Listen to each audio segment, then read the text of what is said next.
Does this sound better? Did you? Oh yeah, you sound good. Hey, did you guys like the direct? I loved it. Did you guys like it? I haven't talked to you guys since it came on the other day. What direct? What are you talking about? The direct? No. We had a partner direct. The partner direct the other day, guys. The PlayStation kind of talked about this last week. Experience or whatever it's called. April direct. The PlayStation Experience. PlayStation doesn't have directs. They have the State of Play. Yeah, the Nintendo Direct with the partner showcase. They totally showed off a new Octopath Traveler. Y'all didn't hear me screaming from Texas. Was there a lot of Xbox games? No, I'm an Xbox. I'm asking you if you saw the Nintendo Direct. Paul, you practically work at Nintendo. You saw the Nintendo Direct this week. The April one from like 3 months ago? No. Was Silksong there? Silksong is a myth. Oh. Silksong is a myth. No, I think Yoshi's confused. There's a direct that's. They showed up Donkey Kong Bonanza for the first time. Metro Prime 4. Yeah, that was the Switch 2 edition. Yep, that was the last one. So that was cool. There's that was a good direct. Where were you all a few days ago on Wednesday morning? Where were you? Is that direct that teased Animal Crossing in 2026? It's Friday, Joycey. It's Friday. The direct is next Wednesday. It hasn't happened yet. Oh, there's the partner. The partner was next week. Yeah, it's next week, right? Guys, I think it's August 1st. No, it's not. It's wait, let me make sure my calendar here. July 29th. July on the West Coast. On the West Coast, at least, it's still July 29th. Yeah. It's not August 1st, Joycey. It is July 25th. Friday, July 25th. Y'all need Jesus. Y'all need Jesus. I'm gonna pray for y'all. Then I'm gonna send you new calendars. This is good energy drink. If you want this just became the Nintendo gaslighting podcast. You better wake up and pay attention. Yeah. I love that movie too. All right, start the show, Mike. Welcome to the Nintopics Podcast. Hold up, that's not the one. Wait, have we been live this whole time? Why do you keep making us go live when we're still talking about things? You all haven't even seen the direct this week. Welcome to the Nintopics Podcast, everyone. We just went live. Don't worry, you guys didn't hear anything before that. And so we're here live. That totally didn't happen. Yeah, we are about to enter into the Nintopic zone and bring all the positivity, all the love, all the light, because it is the best way to end your week, no matter how bad Nintendo or naughty what they were this week. We're gonna go ahead and talk about all the cool stuff, a little bit of the bad stuff, but have a lot of fun. But before that, I need to introduce the all-star cast today. All right, so with us for the very first time is Sir N64 Josh, first of his name, King of the Polygons and Jagged Shadow, Lord of the Hyrulean Plains, White Wielder of the Three Prolonged Tridents, Patron Saint of the Expansion Pack, and the Last Blower of Cartridges. What's up, Josh? Yo. I wish I had a cartridge. Where's a car? I need to blow a cartridge. So good to be here. That was a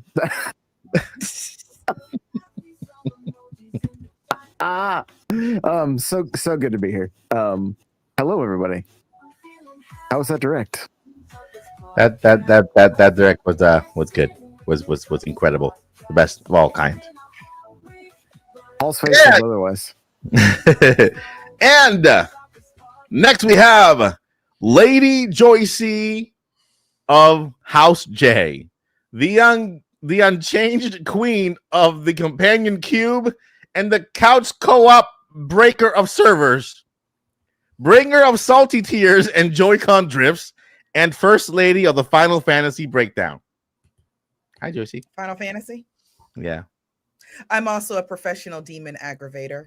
I aggravate demons, and that's a wonderful thing. Good evening, everyone. I am so glad you're here to hang out with us. And yes, I know we're going to talk about it, but I got to say it now. Octopath Traveler 0. Yes, I understand it was a mobile game. We'll get all into that. But if you didn't know, or if you wondered what that scream was Wednesday morning, that was me. That was me. Zero It made me so happy. Octopath Traveler 0 was a mobile game.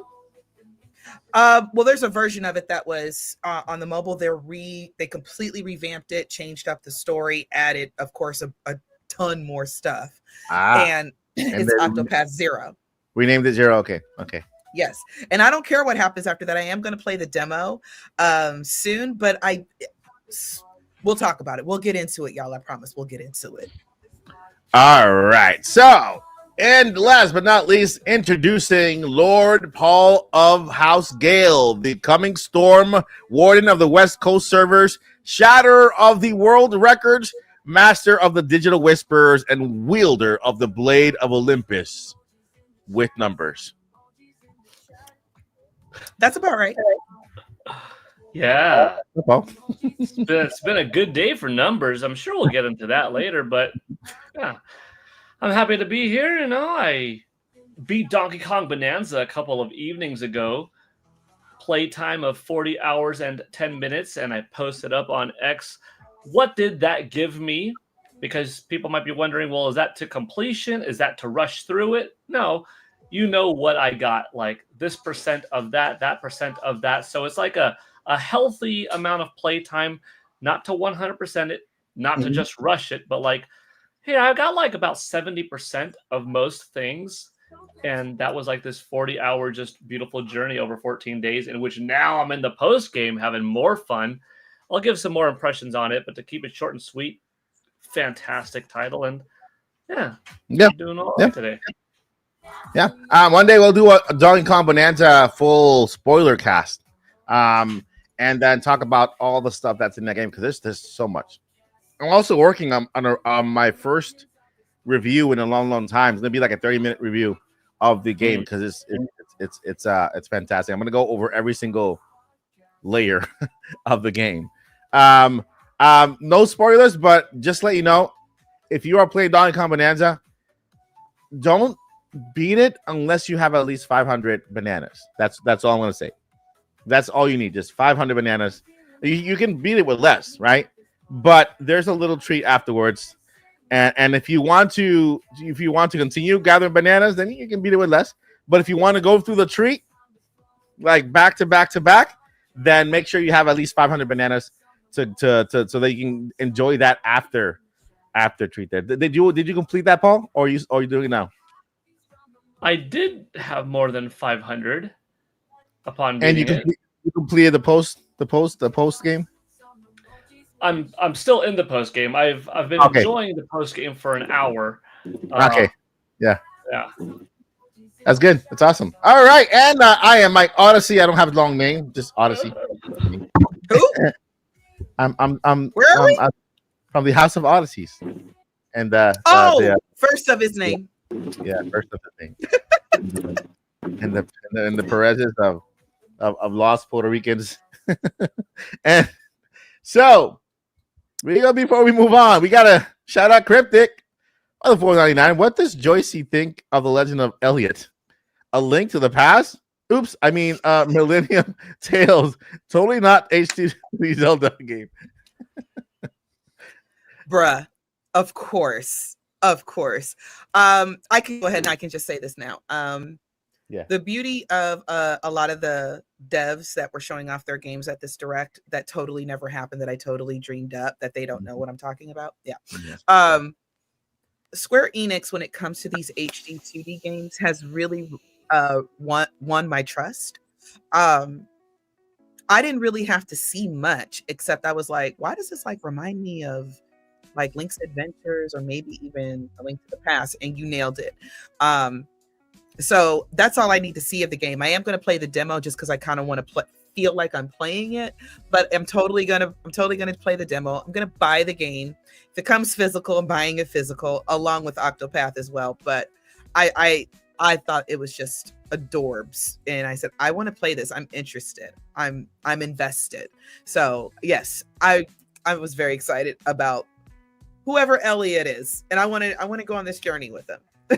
Yeah. I mean, the last time we heard of him, he was helping ET escape. So at least we now know where he ended up, and he's gonna be in the game. So it's cool, right? Exactly, Mike. Right.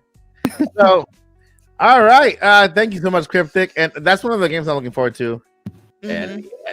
All right. So let's pull up the list, because today we're gonna be talking about, of course, we're gonna get our first impressions, our highlights from yesterday's Nintendo Direct. No, it was not a total mess. It was not a total failure.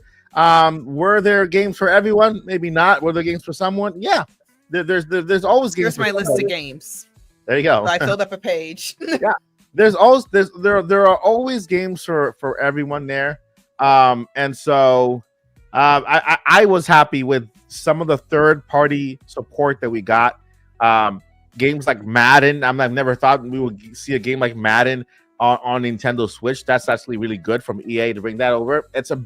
Trust me, Madden is up there when it comes to sales. It's a big seller.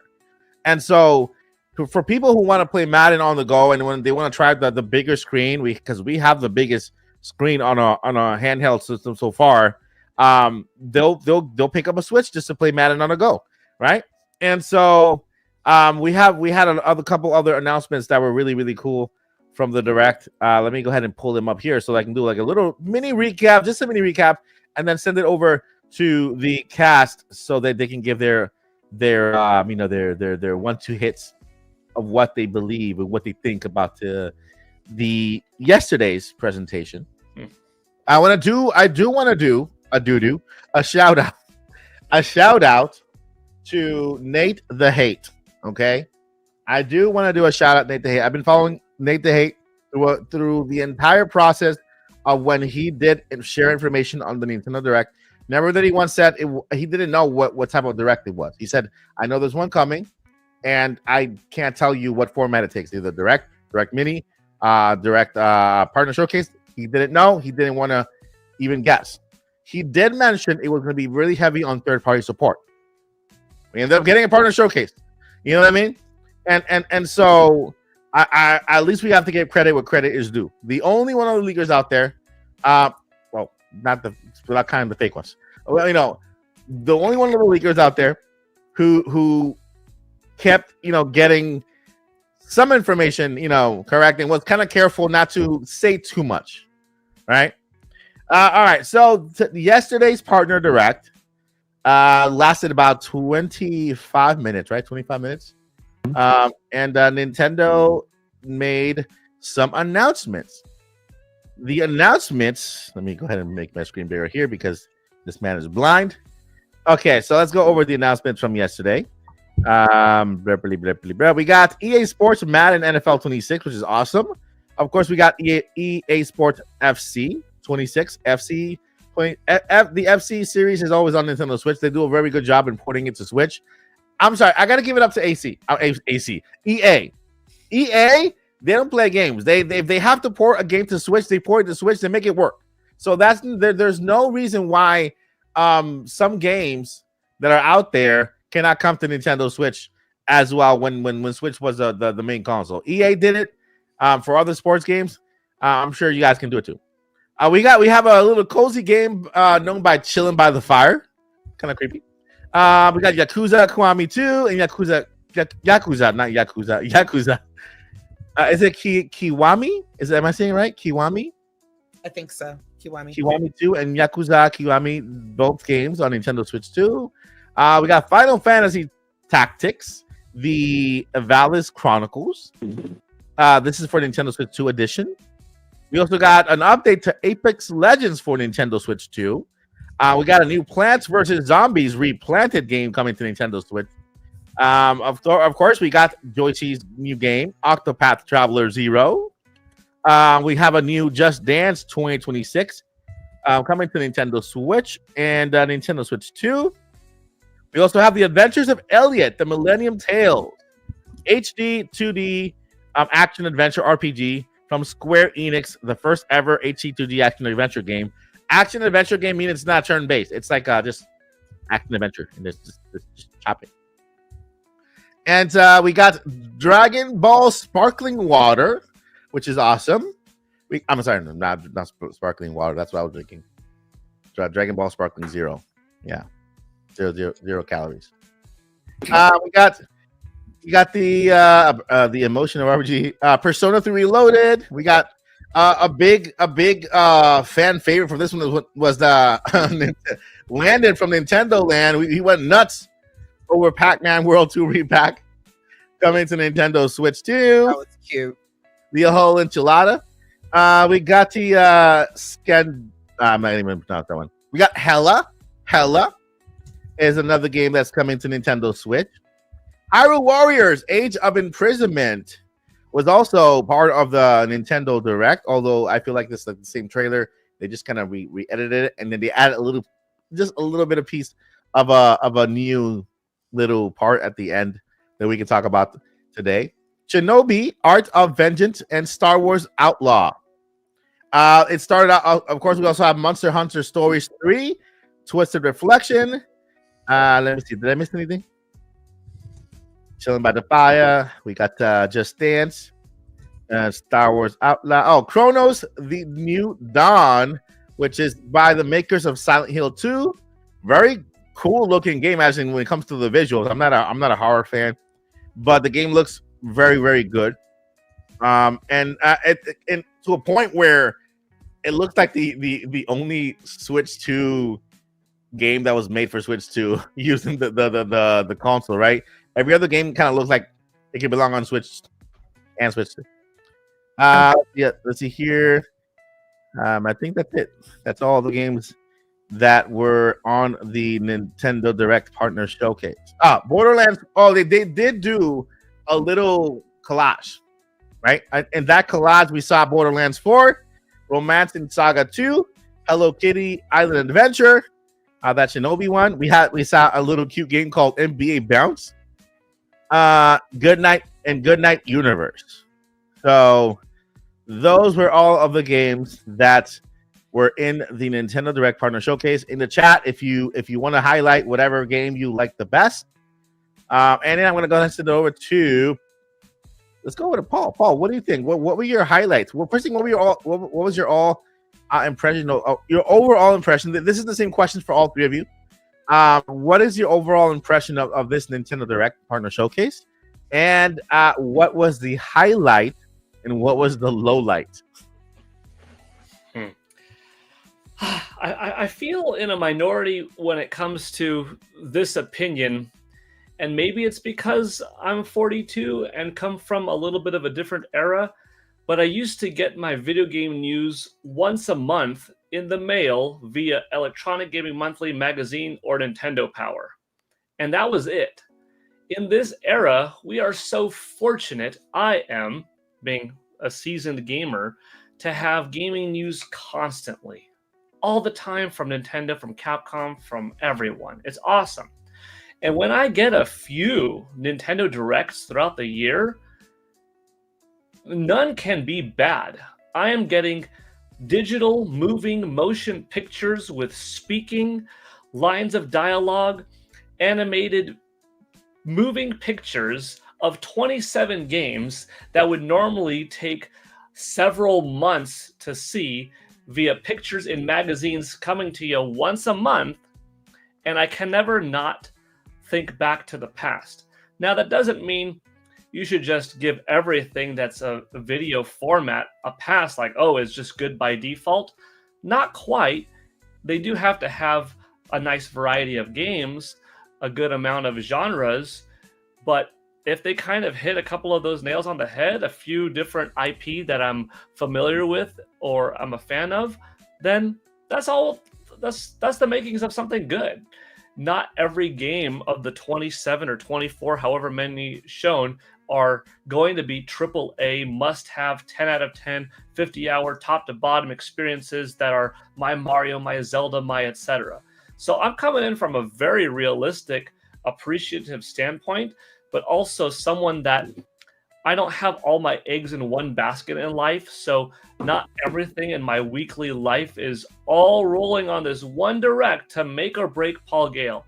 There's playing with my kids, looking forward to the next Superman movie, looking forward to this Nintendo thing, doing some chores, mowing the lawn, being like, you know what, darn, I did a nice job there. Dusting the furniture, be like, you know what, that's a nicer, cleaner looking pop of brown left over instead of the dust on top of it. Like, there's so many other things, and I think that's what irks some people, that is like, if all you've got is this one direct, and then for 4 months you've got nothing else, if that direct didn't satisfy you, like, I see people freaking out. I see people like borderline depressed from a presentation not hitting me. Like, dude, go pick up King Kong and like enter the Monsterverse.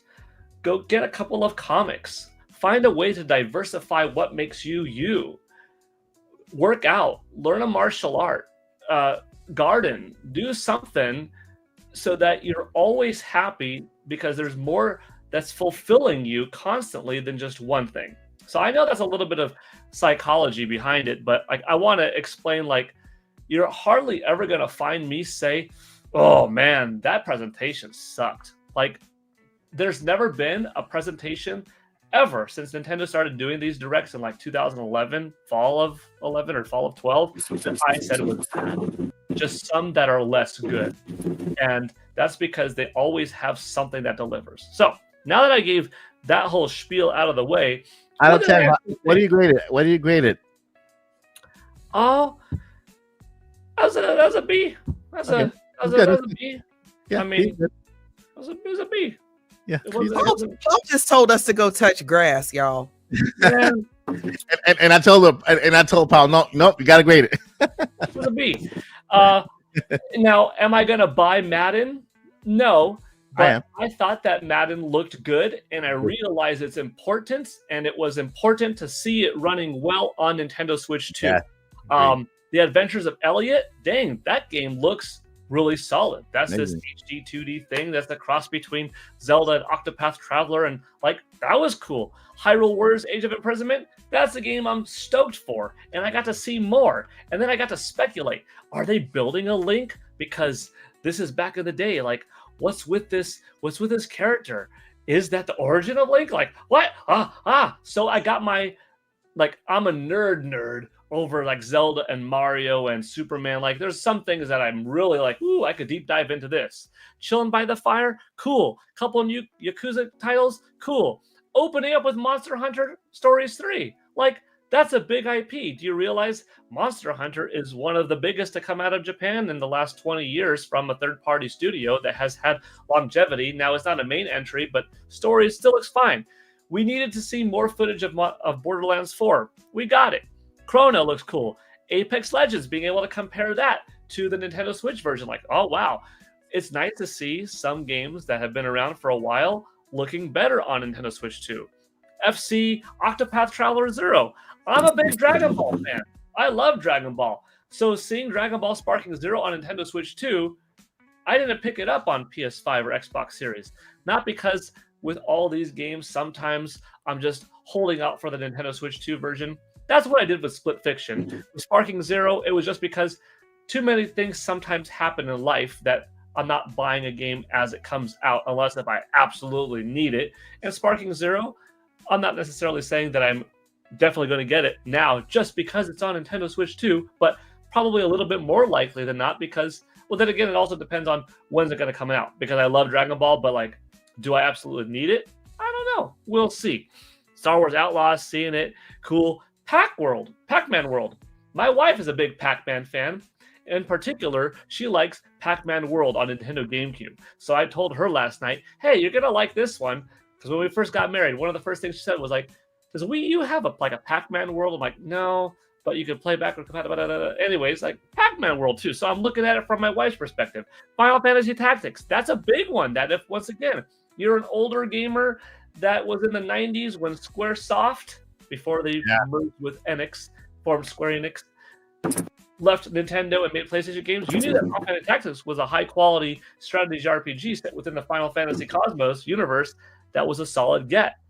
And then you had a couple of other little things like Shinobi, by the way. Download that demo. That's pretty dope. And then you've got Just Dance and Once Upon a Katamari, another. You only used to see that on PlayStation back in the day. And now a lot of the things from the 90s, early 2000s have come to Nintendo. Nintendo stuff never left to go to Xbox or Sony. But that's one of the hard sells of like a PlayStation Mini.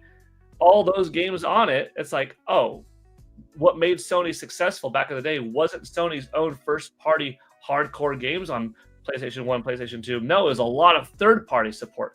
So buying a modern-day PS1 Mini, it's not as valuable because they have gone elsewhere, whereas Nintendo stuff has only stayed too. Like the NES Classic, the SNES Classic made it more valuable. Anyways, that's another story for another day. But like I just listed off a dozen games from those 20-something, and that was solid.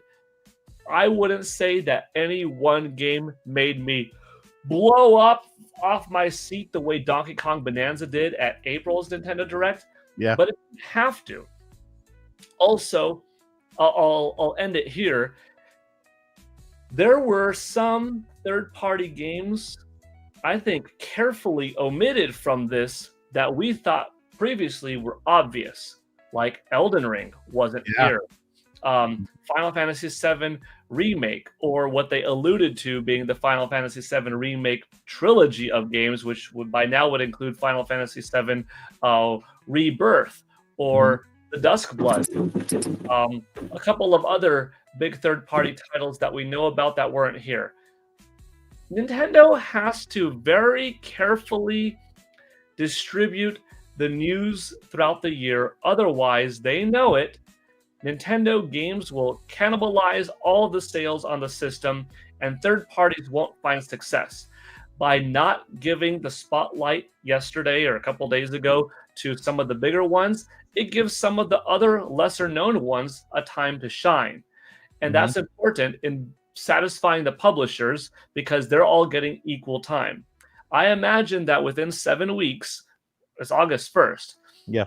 By mid-September at the latest, there will probably be another proper Nintendo Direct. That's another 42, 47-minute presentation. That one has the big third-party games, including updates to stuff that we learned about but still don't know, like, well, when's Final Fantasy VII Remake coming out? And some of the stuff like, well, when's Kirby Air Riders coming out? So it's going to happen. But you have to make the developers that are working on the games, because there's a lot of games out there, happy, because if their product sells and it's well received, then they're going to have more games that they make, and the publishers are going to be more willing to pump those games out on the systems, etc. Now, I will say the one downer, because I'm not downing on any of the games, I'm not downing on the length of the Direct. I'm fully understanding of why you can't show everything awesome 10 after 10 after 10 in one presentation. You have to diversify and give the limelight to the lesser knowns, because then that builds faith with the publishers, and that's a very important thing. And in the past, I know from companies, it's hard to sell our game on Nintendo, because on Nintendo consoles, what do people want to buy? They want to buy Nintendo games. And then you still have a little bit of that trope go to the day. Nintendo's making a lot of moves to try to have, I think, the best, most solid, well-rounded list of games ever between third-party partners and first-party. And Nintendo is more aware of this than ever before, partially because they have to, because they know internal development is going to be harder and longer to make games on Nintendo Switch 2 with 4K assets, etc., than it was in the past. So guess who's going to fill in the blanks throughout the year in between their big releases, which aren't going to be as often? Third parties. You're going to have to satisfy them. So I get it from a fan's perspective. I get it from an old school perspective of just, I'm not greedy. But I also have learned to diversify in, I like a lot of different kind of things. And I get it from a business perspective. So B, in terms of like presentations, cool stuff, but in my mentality of like satisfaction of like, was that necessary? A.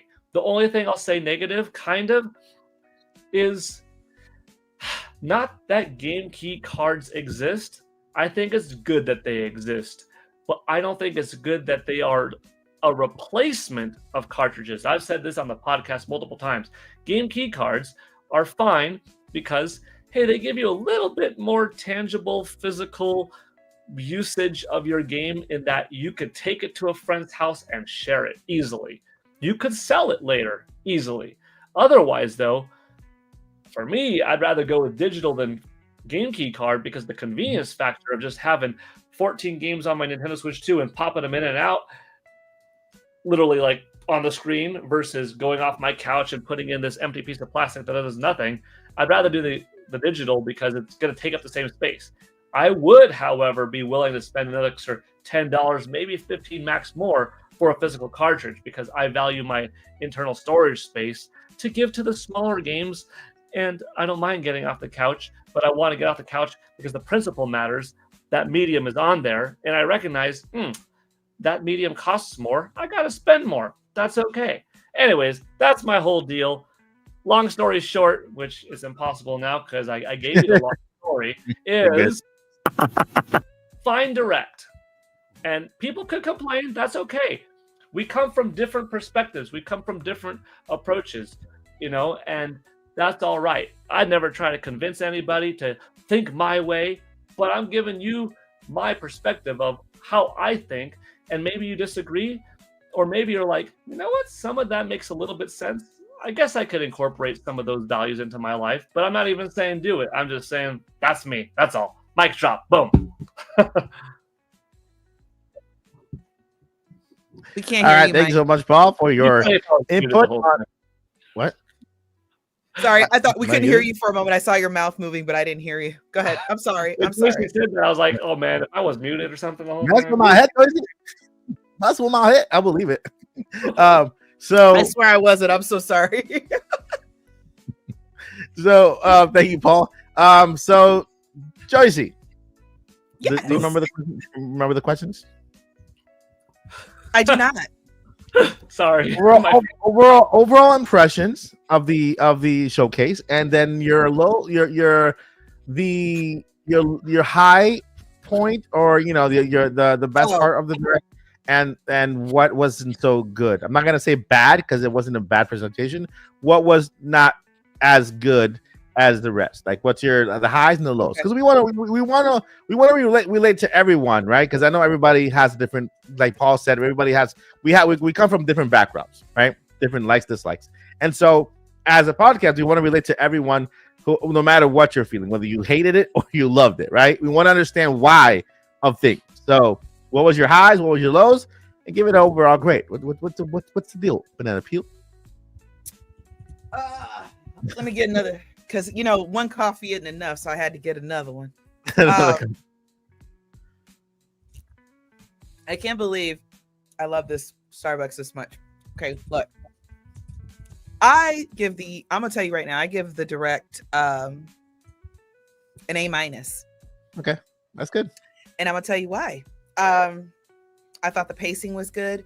I thought the arrangement of the trailers were good.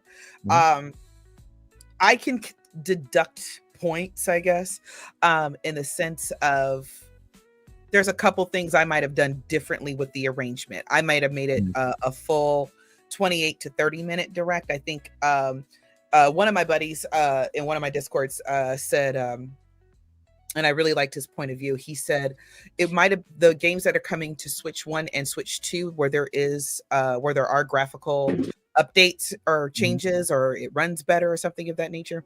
It would have been nice to see that kind of running side by side. Switch 1 version, Switch 2 version, so everybody, who has a system, they know what the difference is, because there are some people that are like, ooh, Switch 2 is still a little steep for me, but I really want to play a lot of the games. Maybe I can go get a Switch 1. Okay. Mm-hmm. But as far as the actual, it's hard to say when something's bad, except for that one direct where we got nothing but farming sims. I don't think that was bad. It just, oof. I wouldn't have done it that way. But they can only give us the games that are ready to come out or ready to be announced. That's all they can do. Yeah. So I can't say it's bad if every single game isn't directed at me. Y'all know me. if we had nothing but a 45-minute direct of nothing but Zelda game after Zelda game after Zelda game, that's only going to make a few people happy. Like me. It would make me happy. Yeah. But what about people who don't like Zelda? You see what I mean? So the games that I saw were great. We've been asking for more third party. And Nintendo said, okay, here you go. How many games were in 25 minutes? Oh my gosh. So yeah, so that's my lows or my bad takes or what I didn't like or however you want to call it, right? Mm-hmm.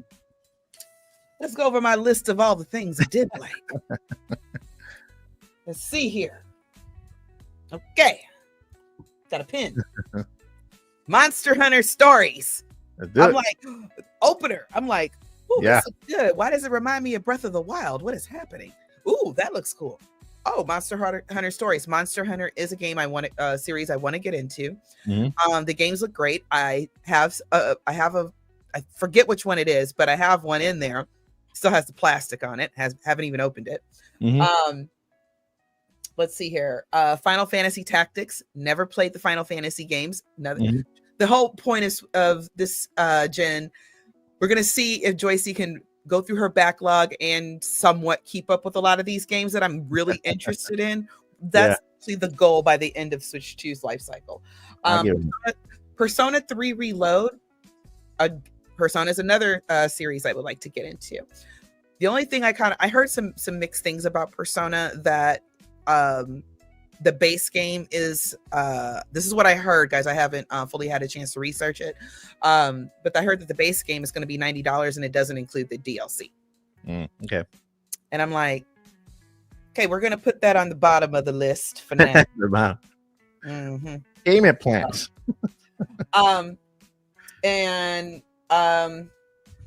Okay, so now we got to talk about my favorite. So this is like the ultimate high for me. Hyrule Warriors. There you go. I don't need anything else. Just give me the game. I don't care about trailers. Remember what I told you? That's Link at the end, right? That's Link. That has to be Link. That's Link. Now that that's in the trailer, this is not. We're obviously not spoiling anything. The game's not out. But I think that goes with my theory that I've been saying for a while. It's going to be that ancient hero version. So what I think the twist is that it's not the Link that we know from Tears of the Kingdom. It's spiritual Link from that era. Okay.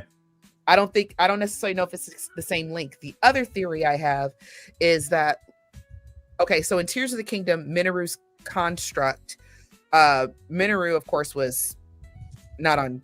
Okay, Minoru was dead basically during Tears of the Kingdom, but her consciousness and everything was uploaded to her mech that she made, which was super cool. What's keeping them from grabbing Link's subconscious from the future and bringing it back? Because what's interesting is Link was knocked out for a very long time. Because Tears of the Kingdom had a cold open. We see Ganon, Zelda falls into the past, and Link is knocked out actually for a while. Yeah. For a long while. To when he got back, people were like, yo, where you and Zelda been? Y'all been gone for a long time. So that's a perfect explanation, if you will, for where his consciousness or why he was knocked out during that time period. So there's that. Why he has the hand of Rauru, you know? Well, the Tears of the Kingdom explains that. So that we understand why he has the arm in that game, because basically his arm was amputated. Wow. Yeah. That sounds so violent. Horrible. That's like, wow, when you really break it down, like wow. Oof. Anyway, we got to see Urbosa's like great grandma or whatever. I'm so hyped. We get to actually meet the sages. Finally, somebody is going to tell us about the actual imprisoning war, like for real this time. We're going to see it. I'm excited about that. Well, because that's what they said every single time you beat a dungeon in Tears of the Kingdom. Let me tell you about the imprisoning war. The exact same scene, but from my point of view. So they just moved the camera this way. Bruh. So, and y'all know that's always been something that bothered me about Tears of the Kingdom. I am excited about the Adventures of Elliot, the Millennium Tales. I'm just really excited for that. I told you guys, when it comes to these HD 2D games, Square Enix got it on lock, and I'm like, I just saw like the first few seconds and I'm like, okay, I want it. You don't have to convince me anymore. You don't have to twist my arm. I want it. But of course, the scream that I scrumped. The scream that you scrum? The scream that I scrumped, okay, when they showed off Octopath Traveler 0, because I had been joking about it. Oh, I want another Octopath. But I remember an interview a few years ago when Octopath 2 came out with the devs, and they were like, well, we really don't know where else we can go. We kind of told as many stories as we can tell, blah, blah, blah. But the game did very well. The first one is great. The second one's amazing and fixed a lot of things from the first one that weren't perfect. So I can only imagine how good this one is going to be. I had been joking like, oh, there's no way we're going to get another Octopath Traveler. So that was the moment for me. I know Hyrule Warriors is coming. I'm already sold on it. Nope, no problem. Just give me a release date. Tell me how much it is. I'll be there day one. But I didn't. I never saw it coming. Came out of nowhere. We're getting another Octopath Traveler. I have raved about these games on this podcast for years. I've raved about it on my Twitter. I need all of you watching. You. Okay. Me? You. No. Well, you too, Mike. But I'm talking to him right here. You, adorable one with face. I see you. You need to play Octopath Traveler. You know why? Because you deserve good games. You do. Okay, I want you to understand that you deserve good games, and I want you to play it, and then come back and tell me how good it was and how much you liked it. I enjoyed the direct, and also I'm gonna say this again. I'm not gonna stress out on a system that's basically 2 months old.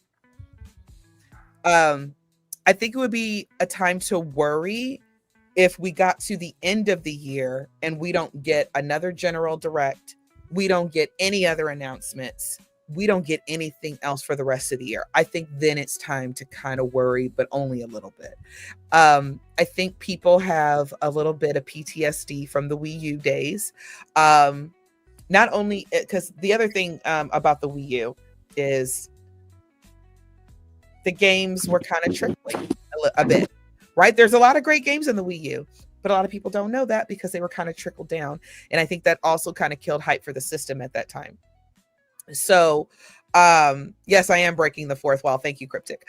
So I think that people are concerned, like, because Nintendo does have a history of brand new system, yay sales, yay games, and then the follow-up system, so I think that's where people are concerned about. But I think Nintendo hit the ground. Okay, they didn't hit the ground. They hit the ground and then stumbled and kind of rolled onto their feet and then took off running. And we got a lot of great games to start. And I think we got a lot of third-party games going next. And I also think that we're still getting another general direct because we don't know when Hyrule Warriors is coming out, but it's supposed to be coming out winter. I know there's a theory of when we might know because it's been rated in Australia, I believe. But we still don't have a date for Metroid Prime 4. That's the other topic we're entering into. Yeah. Okay, I don't want to get too far into that. So I think when we get to the end of the year into next year, Nintendo wants us to keep buying things. That's how business works. They want you on their platform as much as possible. They want you buying as much as possible. They want you completely as much in their ecosystem as possible. Okay. So I don't think that the hype is going to stop. So they have to show us even more going forward so we can keep buying things into the holidays, into the new year, into next spring and everything else. So you got to keep giving us things. And I really want to piggyback off something that that cousin Paul, Sir Knight Paul, Lord Paul, numbers, God, dude, countdown guy. I want to piggyback off something he said. It's only a few months. They can't hit us with banger after banger after banger. And just imagine, guys, I really want you to imagine this with me. Nintendo says, hey, Switch 2 comes out on this date. Here's a 2-hour direct with every single game that is coming, with every single date, with every single price, and we're not going to talk to you for the next 8 years. See you when Switch 3 comes out. That's hilarious. Where is the fun in any of that? That's what PlayStation did. No shade to PlayStation. PlayStation do whatever they want. I'm talking about Nintendo. So I don't want to shade PlayStation today. It doesn't mean I won't.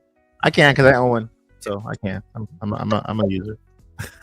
But one of the fun things about these directs that I think we all kind of miss the E3 days, where if we couldn't gather in person, we gathered online. People were there at E3. We could all kind of celebrate these moments together. That's what we want to do, guys. It's not here for us to just be overly critical. For those that are, and I promise I'm gonna shut up after this. But those that remember us 90s kids and 80s babies, 80s kids, do you guys remember the show Cheers? Yeah. Sometimes you want to go where everybody knows you. Okay, I can't sing. So that's kind of what I feel like whenever it's time for a direct or let's have a gathering so we could just be total nerds and geek out over our favorite nerd hobby. I enjoy the directs, the getting together with community, the anticipation, the hype, the fun, what's going to be shown, the discussions, the theories. That is what makes video games and this community so much fun. And I miss that. And I admit the last 5 years have been rough. If I believe it's that way all over the world, but I know in America it's been really rough. So I understand why there's a lot of cynicism and a lot of just being overall pessimistic. I get that, guys. I really, really get that. But this is the place, especially at the Odyssey channel, but gaming is the place where we can kind of forget about that stuff and we can just chill, relax, hang around the proverbial bar or whatever and just talk about games. So yeah. And I still got to do that with this direct. Yeah, there's a lot of not so happy people, but that's okay. I was there for what could be and what could have been. And the fact that we're getting so many good bangers now, I can only imagine when they finally really drop the trailer of Elden Ring. You just can't say, oh, look at all these other games that we also offer on our platform. Because now that you have the system, you're probably more inclined to invest in it. So, yeah. Okay, I'm off my soapbox now, but A- for me. Awesome. Thank you so much. Thank you. Great review of a Nintendo Direct.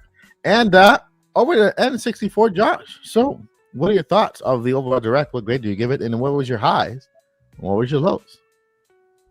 The Direct was exactly what I expected. I expected to see not a whole lot for me, which was fine. Mm-hmm. We got a lot of dates. We didn't get dates that we were hoping for with like Hyrule Warriors. Yeah.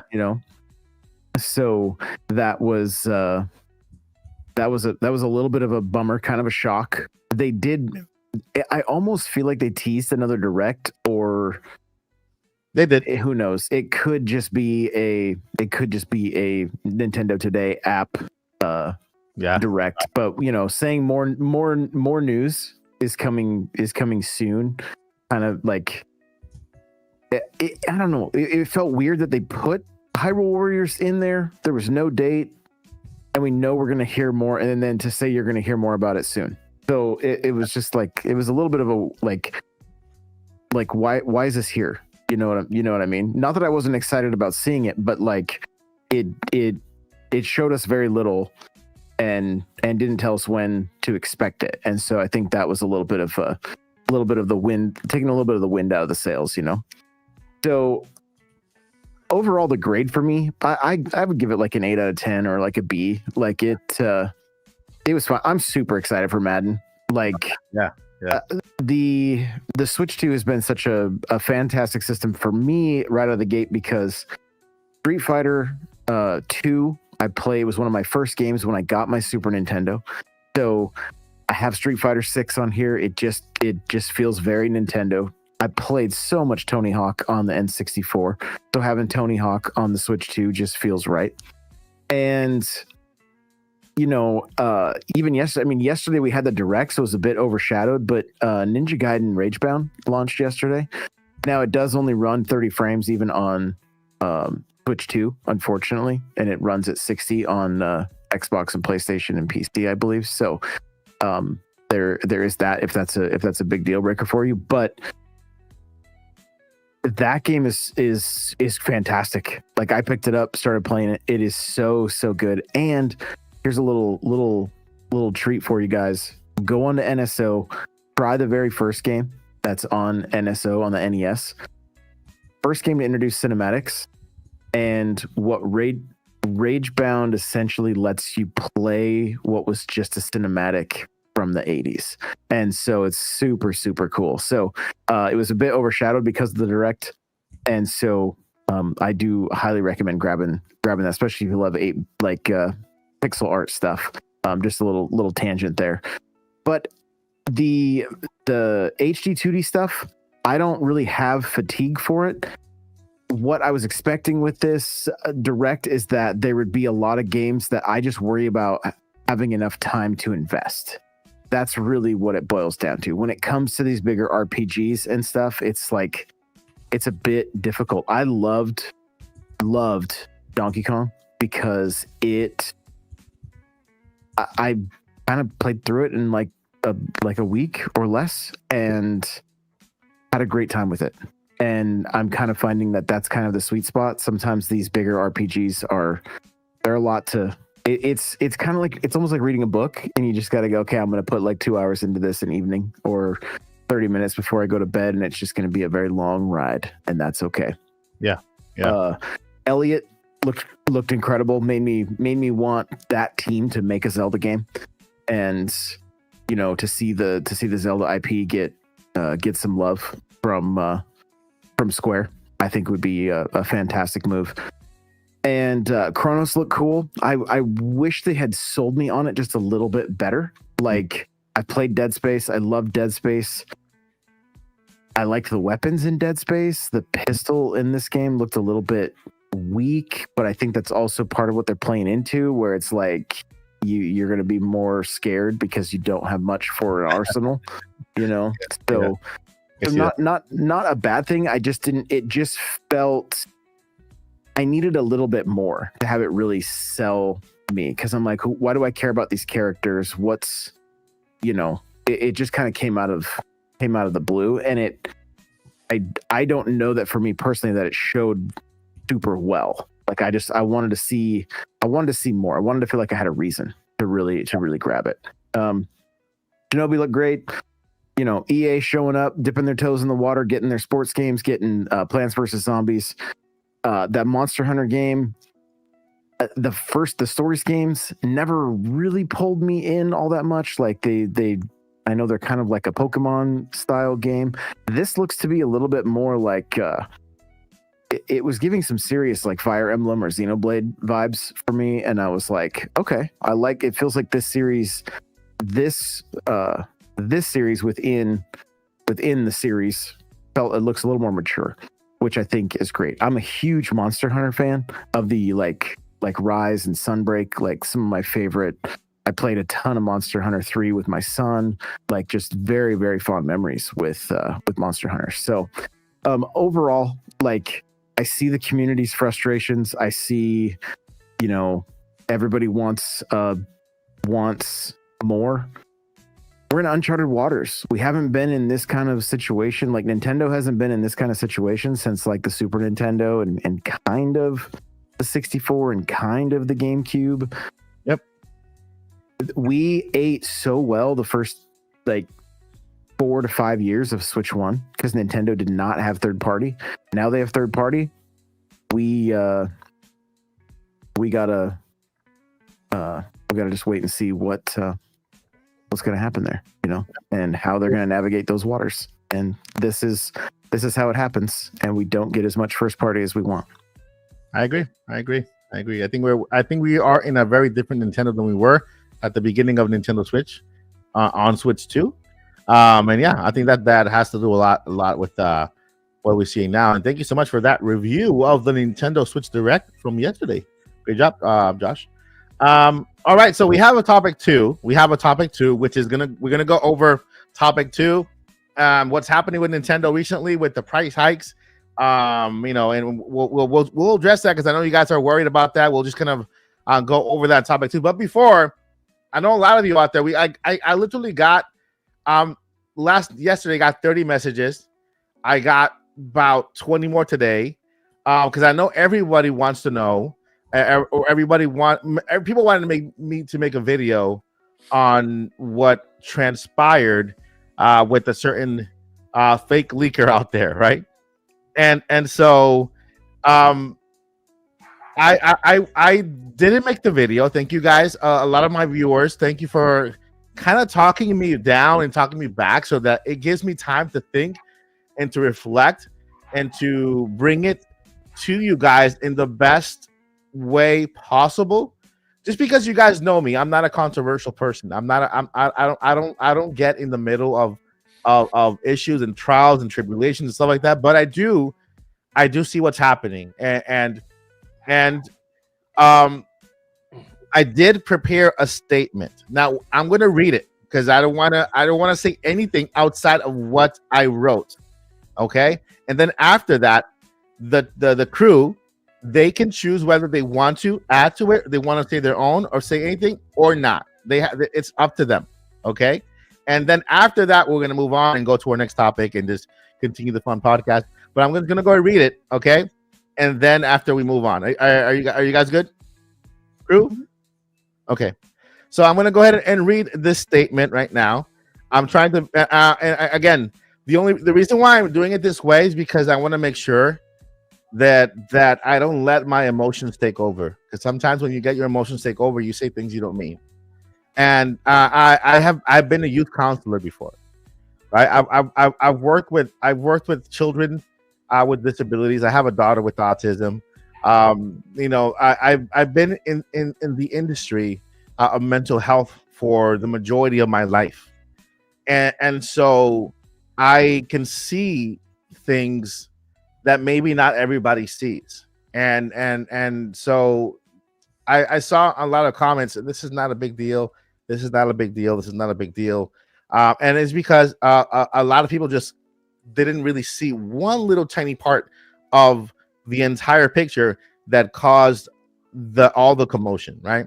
So I'm gonna go ahead and read here. Let me go ahead and just kind of make it blind friendly and bring it to my eyes. All right, I'm reading. This is me reading. If you guys want to clip it and share it, it's okay, because I'm trying to be. That's why I made this, because it's just in case it gets clipped and shared. I want to make sure that I'm as respectful as I can in this statement. All right. So I said, hey everyone, I want to address. Let me go ahead and turn off the music real quick so I can focus. Music out here. You can leave the music. No. Okay. No. It just doesn't go. It's like it's in my ear, so I want to make sure that I read well. I understand. And I'll put it back. No, you're fine.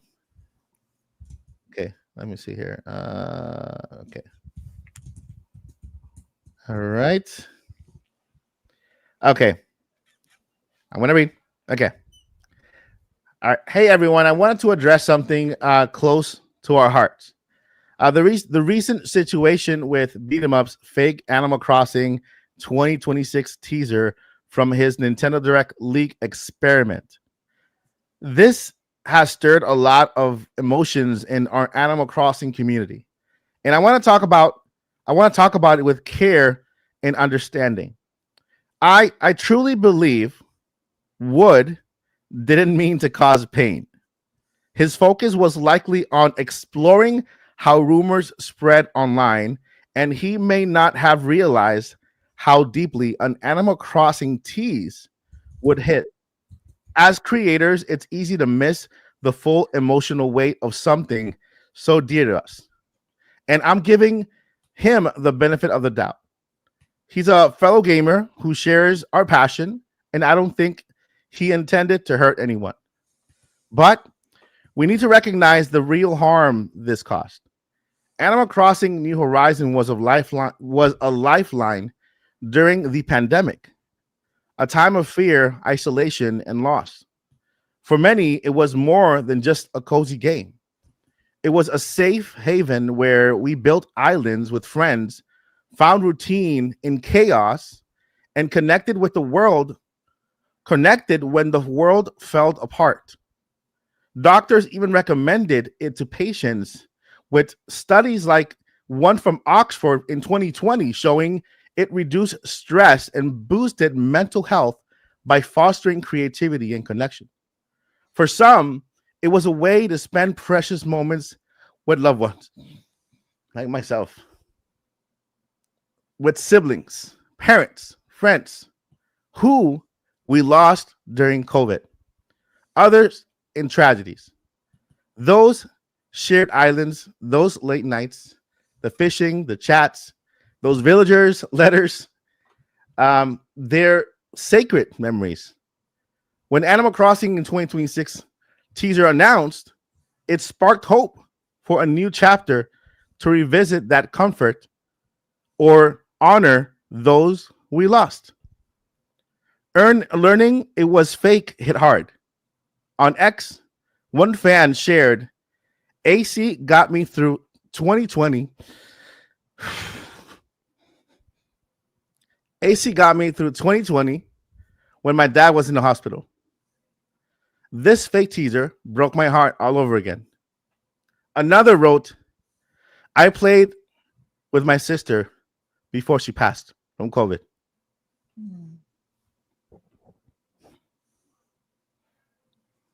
Sorry. I thought this new game would let me feel close to her, but it was a lie. These stories show how this wasn't just disappointment. It reopened wounds for those who see Animal Crossing as a piece of their survival or tie to someone gone. The pain is real, and your feelings matter. Let's move forward with compassion. I believe Wood didn't see how much this would hurt, especially for a community that holds Animal Crossing so close. But let's remember the power of this community. You've turned a game about planting flowers into a space for healing, connection, and love. You've made memories for lost loved ones, hosted virtual weddings, and built islands that carry your stories. Let's keep that spirit alive. Keep sharing, supportive, and creating together. This moment doesn't define us.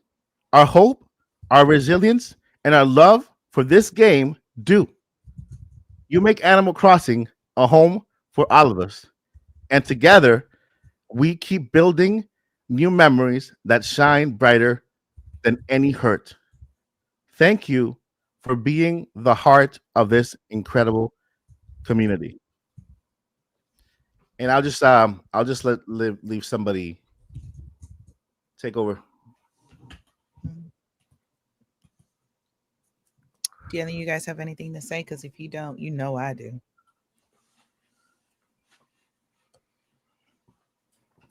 I agree with everything Mike just said, but I want to talk more about integrity. Sometimes I'm not going to sit here and act like I watch Wood and I have a good feel for who he is or anything. I only know what I see spiritually, and I'm not going to get all into that because this is not a let's beat up on a content creator kind of podcast. Mike knows what I think. Mm-hmm. But now that I've slept on it, sometimes it really is just a prank. Sometimes the mortgage is due. Yeah. Ever had some bills due? Don't know how to pay it. Got a family now. Might have to do some things you may not feel like doing. Yeah, that can happen. But when it comes to integrity, it's kind of like that saying, not all money is good money. Mm-hmm. Not all pranks are funny. He may not have had, regardless of what I think, let's just assume that he didn't have any nefarious intent. Let's assume that. I want to believe that. Nothing's more insulting than being purposely gaslit and then told there's something wrong with you for believing it. That's what I have a big problem with. He basically purposely gaslit an entire, not just his community, but the Nintendo community, the gaming community, and then acts like we're the crazy ones because we're excited. If he feels bad, great. Maybe he learned his lesson. But I do know that he's done something like this before. And I don't feel great about somebody who does have a trusted platform, or not trusted, or a larger platform. And even though it seemed like a joke and kind of fun and everything, that's what gaming is. There was no reason for people not to believe him. And I know people say, well, it's because it's what you want to hear. I don't think it's because we want to hear. I can tell you guys all day a new 3D Zelda's coming, a new 3D Mario's coming. I don't know when, I don't know the title. I don't know. But I think that's kind of normal to expect those things at the brand new start of a new system. But yeah, excuse me, but I'm going to say it like this. Don't pee on my leg and tell me it's raining. Don't do that. Don't look at us like we're the crazy ones because we believed you. Just like you weren't crazy when you were 5 and your mom told you Santa Claus brought you all your presents. Don't do that. And the last thing I'm going to say about integrity as a whole is, let's just say in an alternate universe, Wood got lucky and everything, all those wild, games that he put out, Animal Crossing, all those things. Let's just say that they all were just true. He just got real lucky and we got a general direct and everything he named was all in there. Would he admit, hey guys, I really was just trying to prank. I really was just trying to do a social experiment. This just happens to be a crazy coincidence. I guess we'll never know. But the trust is kind of broken. I'm not interested in his channel or anything he really has to say about anything. Not that I necessarily ever was, because I didn't really know much about him. But now it's kind of like, I got a couple of recommendations and I'm like, yeah, you do you, boo, over there. So that's all I got to say about that. Yeah. Anything else before we move on?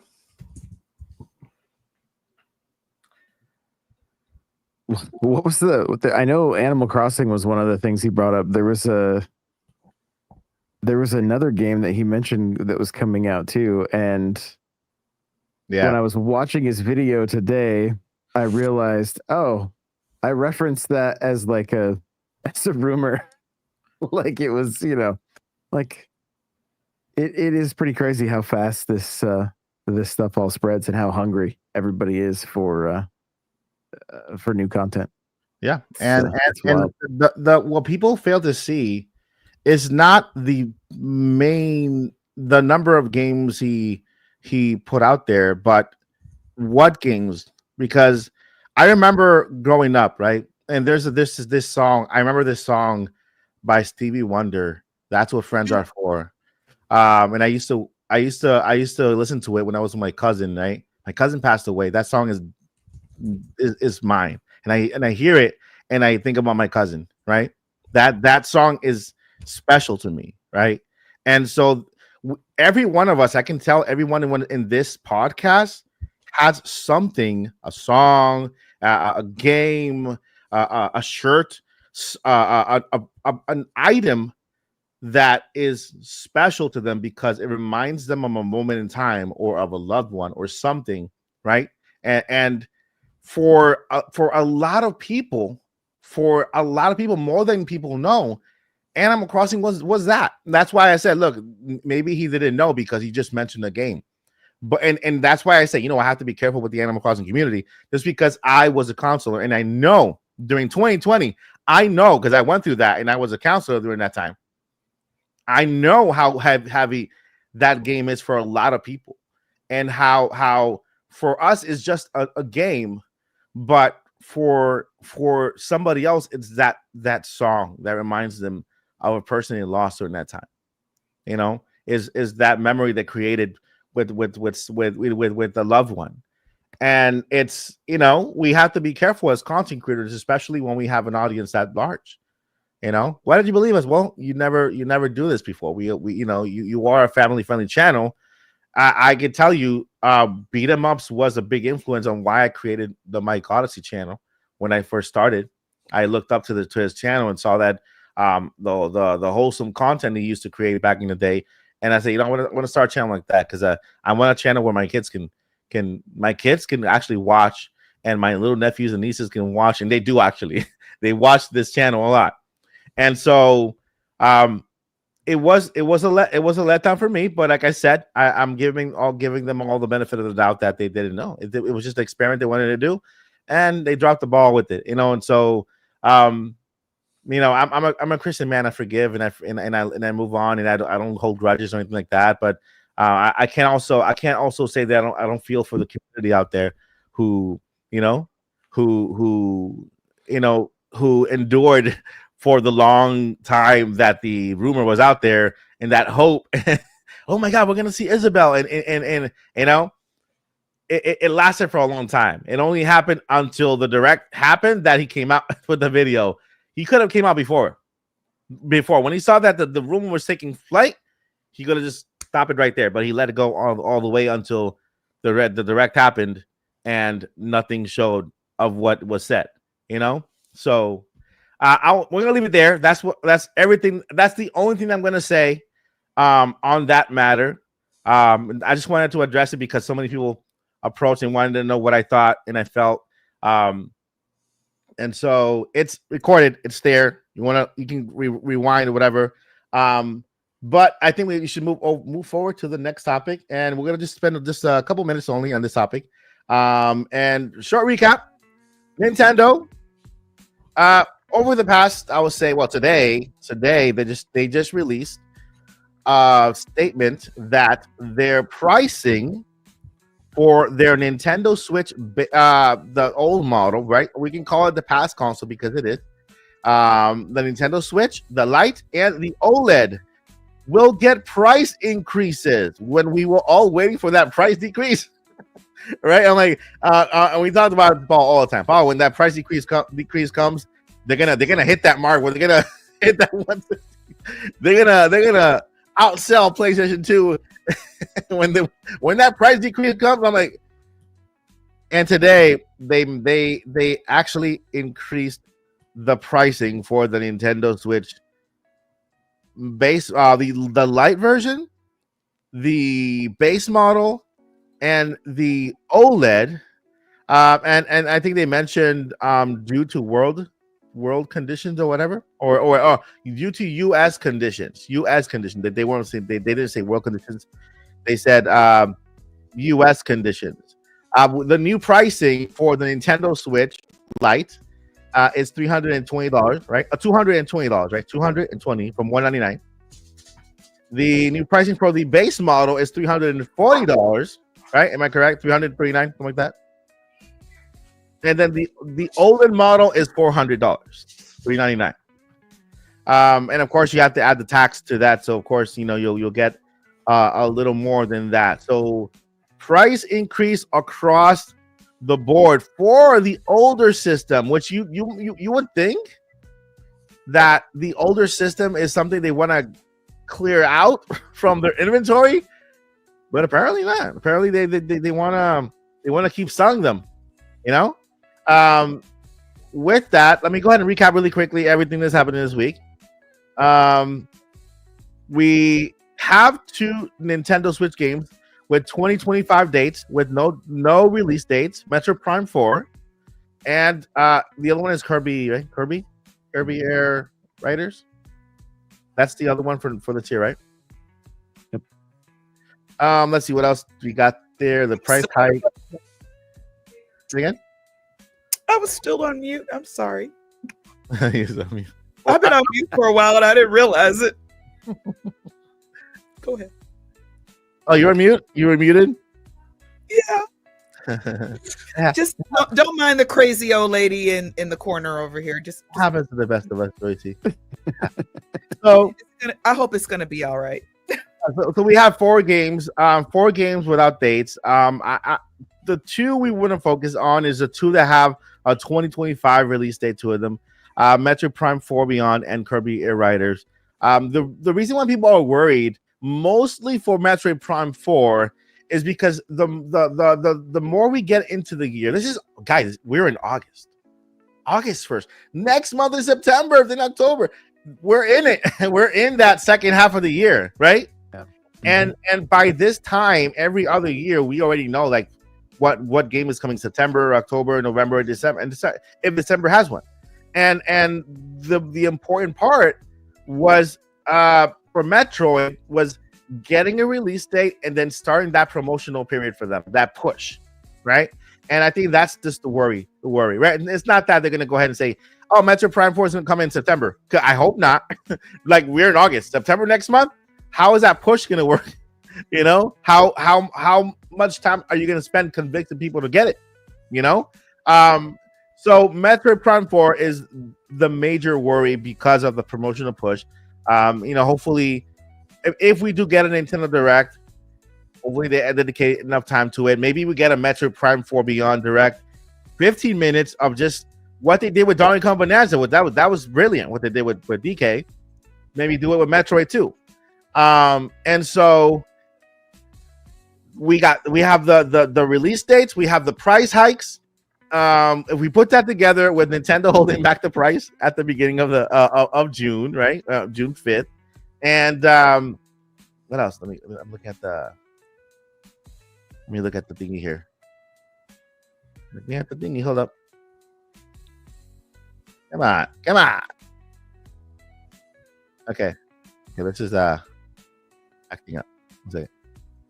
Are you looking at the notes? I'm looking at the notes, yeah. But the thing is that I put in order to look at the notes, I make the screen really big. And then I'm trying to zoom out, but I can't. All right. Okay. So yeah, we got the games without dates. We have the price hikes. And we had a direct yesterday, but that didn't address like the Nintendo first party. And then for this question, I want to get just a statement from the cast on why this could be. And I'm going to add, because I just had a last question here. Is Nintendo's strategy changing now that bigger third-party titles are in the mix? Because, you know, I know this was mentioned earlier in the podcast.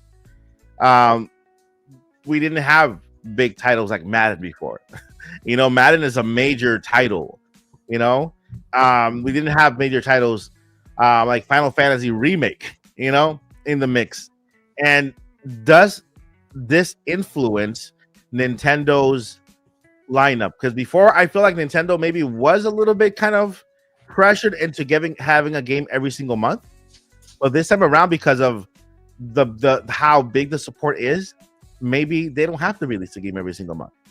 You know, maybe they could say, hey, we have a huge game coming out, Madden, in November. You know, we're good with that. You know, and moving forward. So I'm gonna start with Paul, because I know Paul has to go in just a bit. So, what do you think is happening with Nintendo? Why the price hike? Why the lack of information when it comes to the release dates? Is there any issue with the Metroid Prime or promotional? Who is that? That's Peach. Hi, Peach. Peach. They want to say hi. You want to come up? You want to come up? Oh, she wants me to chase her. Oh. Okay. Yeah. Price hike wise, I think it's Nintendo's non-political way of saying tariffs. You know, not to get into politics and that thing, and just say current climate issues and stuff like that. It's safer to say. What? I don't think Peach agrees. We're talking. What do you think? Yeah. Well, why don't you come up and then talk? She just wants me to play. She just wants me to play right now. Really fun. Peach is down here. Peach is good. They want to see you. Okay, I'm getting distracted. Tariffs and stuff like that is causing Nintendo to have to raise prices. Now, on the one hand, you could say, well, shouldn't the profit margins be greater 8 years later than it was like back in 2017, 19, 21, respectively, when Switch Lite, Switch OLED came out? Yes, but tariffs still got to do their job, and it's still going to affect Nintendo's bottom line, etc. So it's tricky business, unfortunately, but that is why they're having the price hikes, I believe, 8 years into the system's life, instead of a price reduction, which would really be beneficial at a time like this to help quicken when Nintendo Switch will eventually hit 160 million. Because, as we got sales data last night, they're getting closer and closer. But anyhow, what was the other part of that? It was why aren't they doing release dates yet for their... Let me ask you a follow-up question to that, though. Because wouldn't it make sense if they had a price reduction already scheduled to just leave the price the same instead of reducing it? Because if they have a trend on reducing the price at some point for their older systems, wouldn't it make sense to just leave the price where it's at because of the tariffs instead of reducing them or even bringing them up? It looks like they did not have the intention of dropping the price. There you go. Yeah. Maybe they had the intention of doing a holiday price drop. You know what I mean? Like maybe this holiday season, they're like, all right, Nintendo Switch Lite's going to be $170. Nintendo Switch is going to be $250, and the Nintendo Switch OLED model is going to be $300. So it's not a huge drop. 170, 250, 300. That's just decent though. But maybe that wasn't until December, you know what I mean? To have a big impact. Or if a quarter started to be a little bit lackluster, that's when you have this in February of 2026 or something like that. So I guess, because you could say, hey, if they were on the verge of doing a price drop August 15th, why not just let those two options? No, I don't think so in that case. Yeah. And then the other part was release dates. Why are they taking so long in the Metro? At least the Metro Prime 4. Corby Writers was not as Metro Prime 4. And how is this going to affect if they just do like because they haven't released a new trailer, not even shadow drop a trailer online on Twitter or anything like that. Is just like no mention of Metro Prime 4 beyond the beginning of the Switch 2 promotional period where we played it at the experience and the treehouse. Metro Prime 4 Beyond is kind of the weird one. I get why they didn't give the release date back in June of 2024 when they finally showed the game off for the first time after showing it off for the first time. Yeah. In theory, the title at least at E3 2017. Like, I get why they didn't do it then, because so many of us were speculating, hey, this might be a launch game for Nintendo Switch 2, or it might be a dual release. And if they gave the release date prematurely, it would have told us, so Nintendo Switch 2 is definitely coming out no earlier than that, probably, etc. So that was the initial thought. The other thought, kind of going into like September, into December, even into the beginning of this year when they finally showed off like the Nintendo Switch 2 version, is one, there is the possibility of it potentially slipping to like January, February. So instead of delaying it from a set month or a set date by a calendar year, means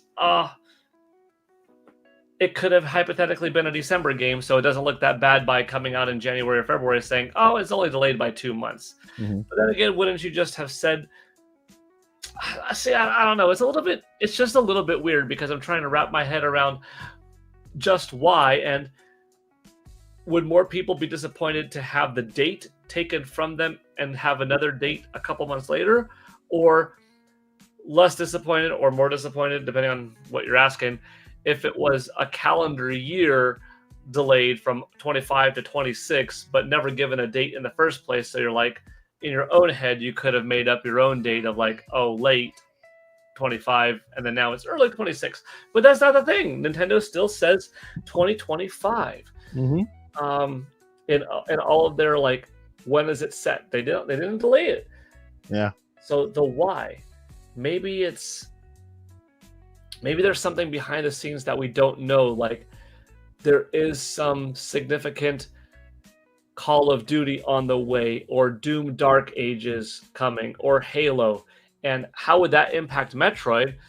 Maybe Nintendo is trying to strategically put Metroid not before, not during, not after some opposition, big third-party, first-person shooter type game so that everybody could enjoy the limelight. Yeah.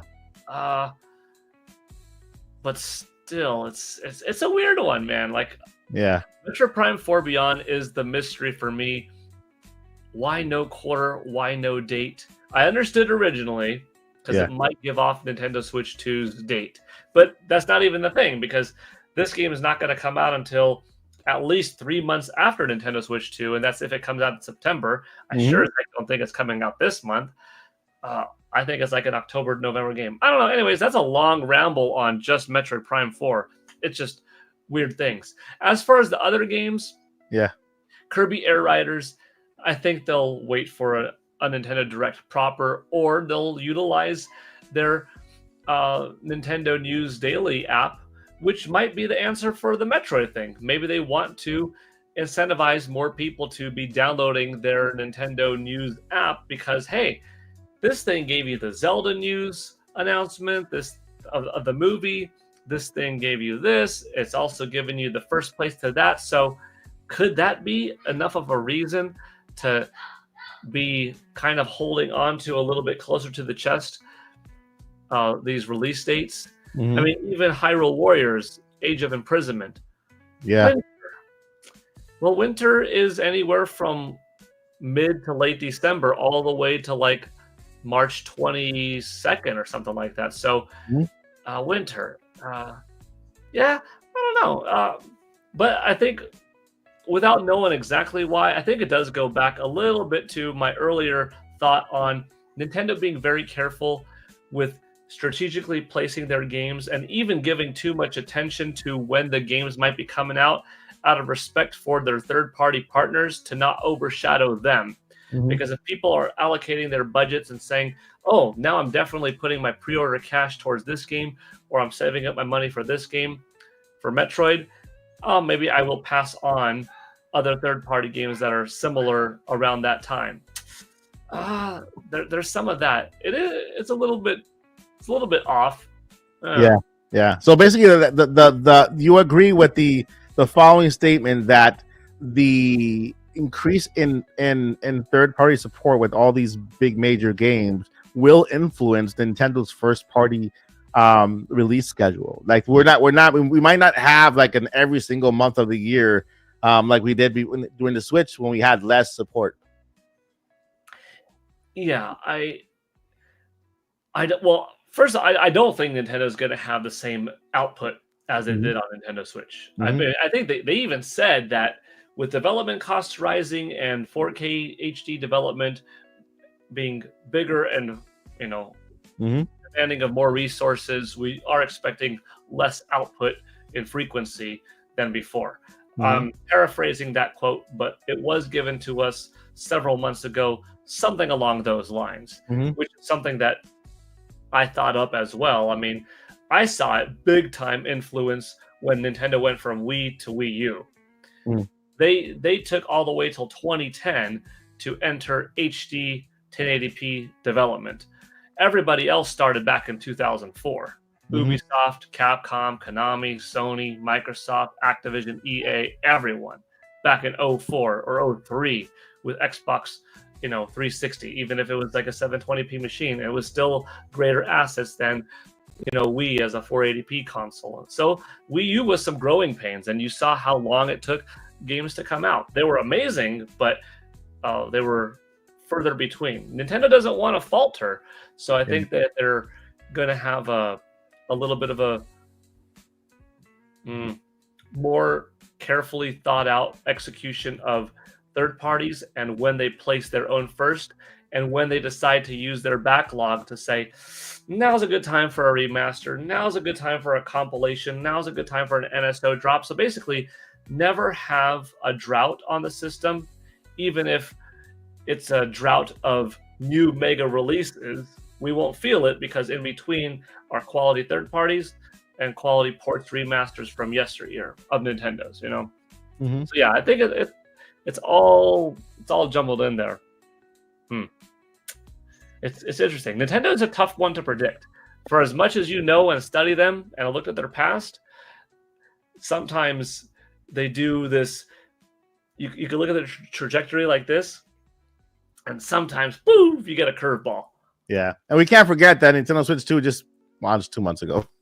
It hasn't been that far. It hasn't been that long ago. So, yeah. What do you think, Josh? Well, kind of to piggyback on what Paul was saying, the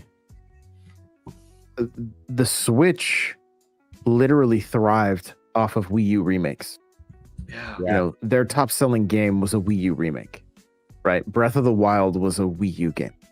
And so you can't follow a successful console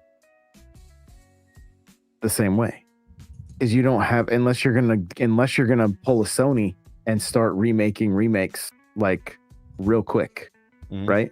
Doing their remasters and their remakes that like nobody really wants that, right? We want new content.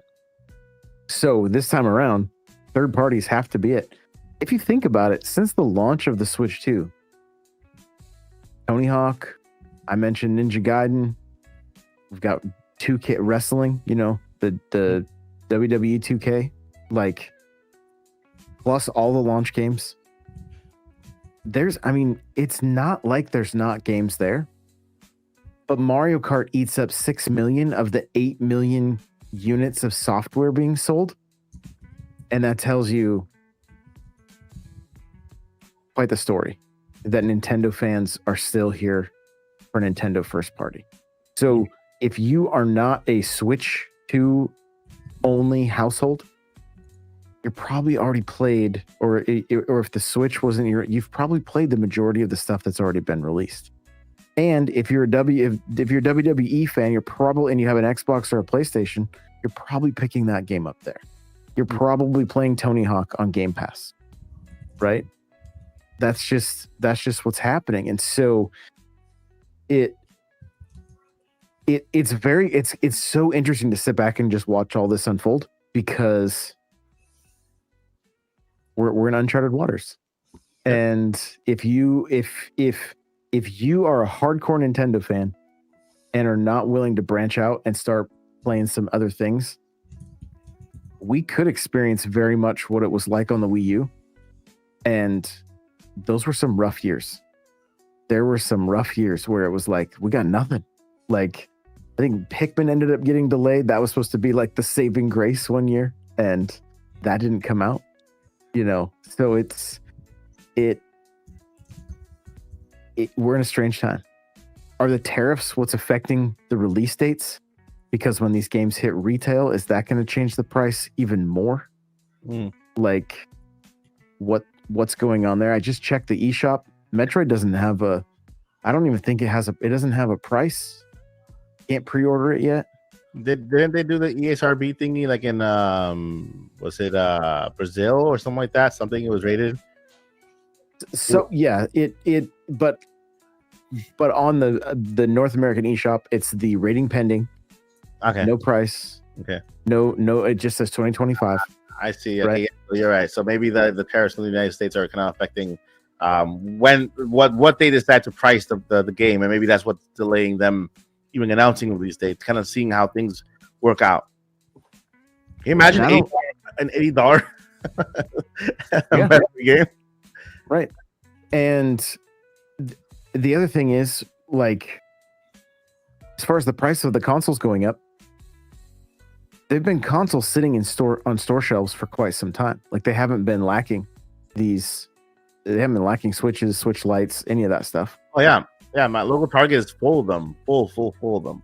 Yeah. I mean, I even saw like 7 Switch 2s on the shelf at Target just the other day, So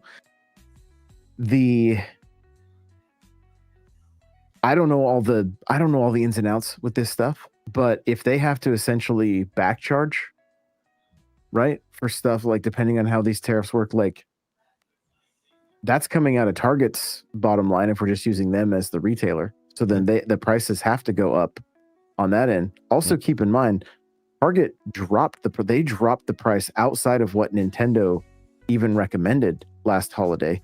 You could get like an OLED for like $279 or something like that. That, yeah. Like, so there was some leeway there. They cut from their own profits to move product. Yeah. And so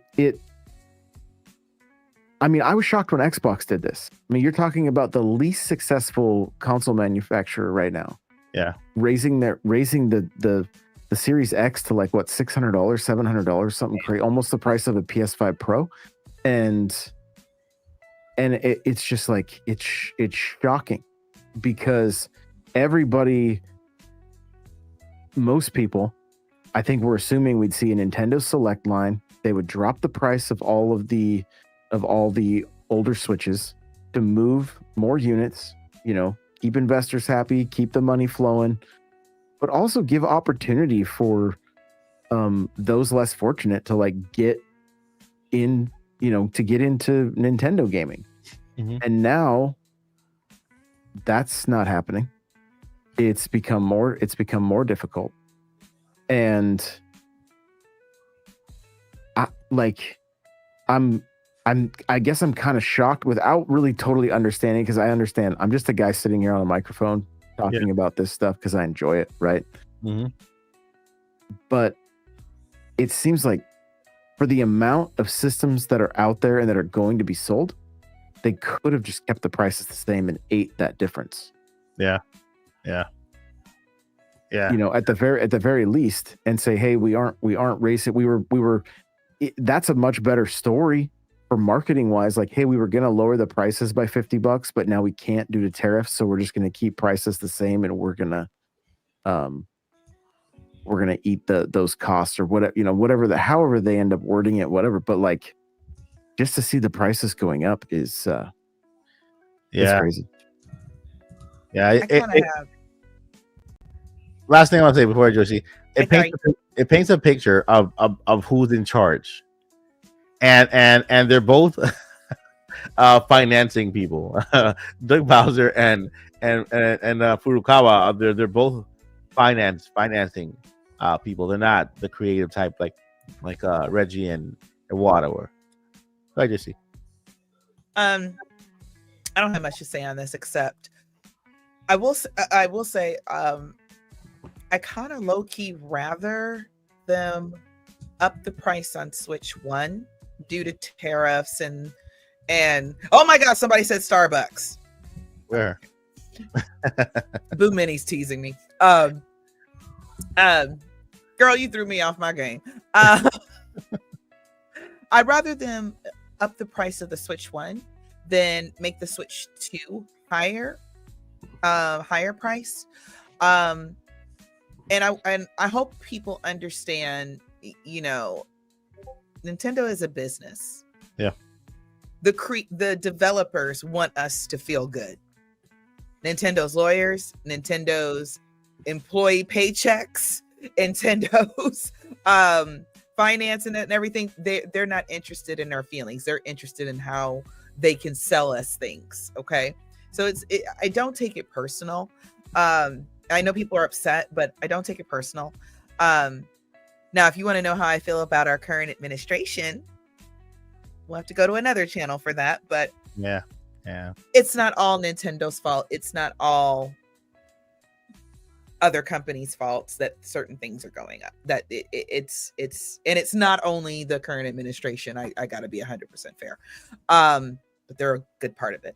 And I'll leave it at that. But I think it's almost like Nintendo said, we can't eat the cost of everything and keep doing the things that we do. They got bills too.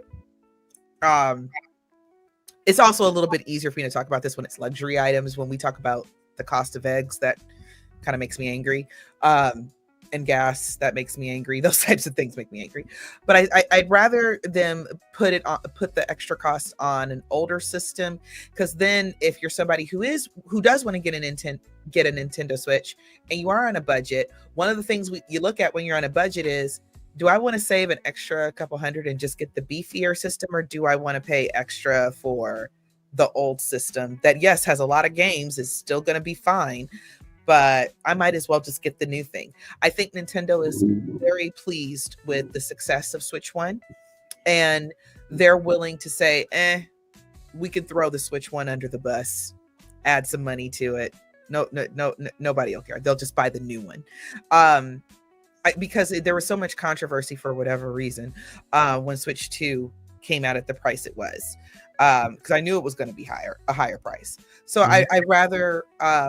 and then also, they're kind of only making a few bucks off of the Nintendo system, the Switch 2 anyway. After it's all said and done, they're only making a few bucks off of that anyway.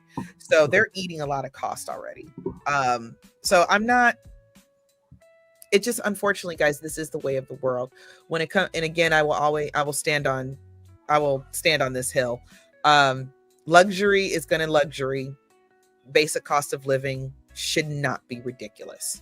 You should not be fighting for your life every time you go to the grocery store, every time you try to fill up your gas in your car, every time you're trying to pay your rent, your mortgage. You should not be fighting for your life and trying to decide where your money can go. That is what I have a big problem with. But yeah, that's enough. I'm done. Y'all get it.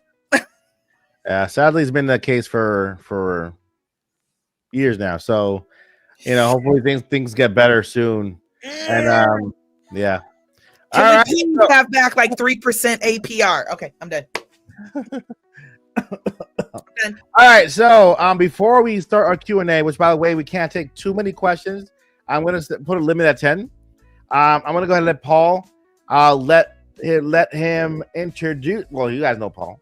He's gonna tell you what he got going on this week and where you can find him, because he has to step out, and be with his family, his doggy, his wife, and everything, and help with homework and stuff. So, go ahead, Paul. Take it over. Yeah, I'm not doing any countdowns right now, but I have a couple of different possibilities in the near future, including one developer that reached out and talked to me. So. The next one that I do might be coming soon, but no guaranteed anything yet. But they're not done. They're not done for. It's just nothing immediately going on now. But I'm still on YouTube, so if you want to check out video game news here and there, some unboxings, and some martial arts and fitness advice and related videos and skits like that, on YouTube, at Paul Gale Network, and over on X, also known formerly as Twitter, I'm doing video game sales and just other video game news generally. If you haven't already seen today's list that Nintendo put up of how many Nintendo Switch units sold in the last quarter, how many Nintendo Switch 2 units sold in the first 25 days of existence. I mean, probably by now you've seen it because it's all over the place. But if you want one more place to look, you can come over on my page at Paul Gale Network there too. So thank you. Can you do a countdown to your next countdown? A countdown to the next countdown. Can you do a countdown to your next countdown? Maybe that would be a funny one. Countdown to the next countdown, and what the countdown will be revealed that day, which will kick off a new countdown. That's actually funny. I wonder how many people pay me later countdown for the next countdown. Huh? That is hilarious. That's funny. A good idea. All right. Take care, everybody. Good night, Paul. All right, Paul, take care. Good night, Peach. I gotta bounce too, guys. I'm sorry. Somewhere. Well, tell them where you're going, who you are, and how we can follow you. Where are you going? Yeah, I guess I'm in 64 Josh everywhere. I host the Nintendo Powercast. Love hanging out with you guys every week. It's a highlight, and so really, really grateful for that. And yeah, if you guys want to get involved with anything I'm doing, Wednesdays we do an NSO game of the week. This week's game is A Link to the Past. So if you want to, yeah. So if you want to play along, I also do a retro time trials in Mario Kart World called Pipe Trials. And so the only rule is you have to use the pipe frame. You can use any character, but it's got to be the pipe frame. And our track for this month is DK Pass.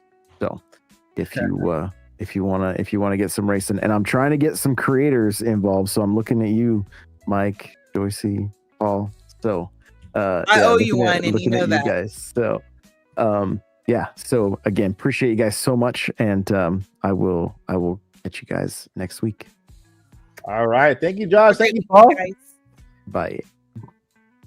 All right. I think we got some questions to answer already. Do we? Just the two of us. We can make it if we try. Let me stop for YouTube get mad and says I'm singing violent songs. Oh yeah, for sure. I'm sorry. For real. They will do that. They will do that. Pokemon fan says, I know Kirby, Air Riders, and Metroid Prime 4 got raided in other countries. What? That's horrible. They got raided by the police? Mike, that says rated. R-A-T. They got raided in other countries. I'm like, what? No. How can they be possible? So nice. Got raided by the police. There's nobody that's trying to raid and won't show you a badge. I'm sorry. I'll stop. All right. Will you do more streams of playing with viewers? Yes, I will. I'm marking questions too if you want to go through those too. Okay. Nintopics Crew, back to school is a few weeks away and the gossip is about to start. Woo! For each of you, if you were back to school, what is the game you're talking about? About on the blacktop.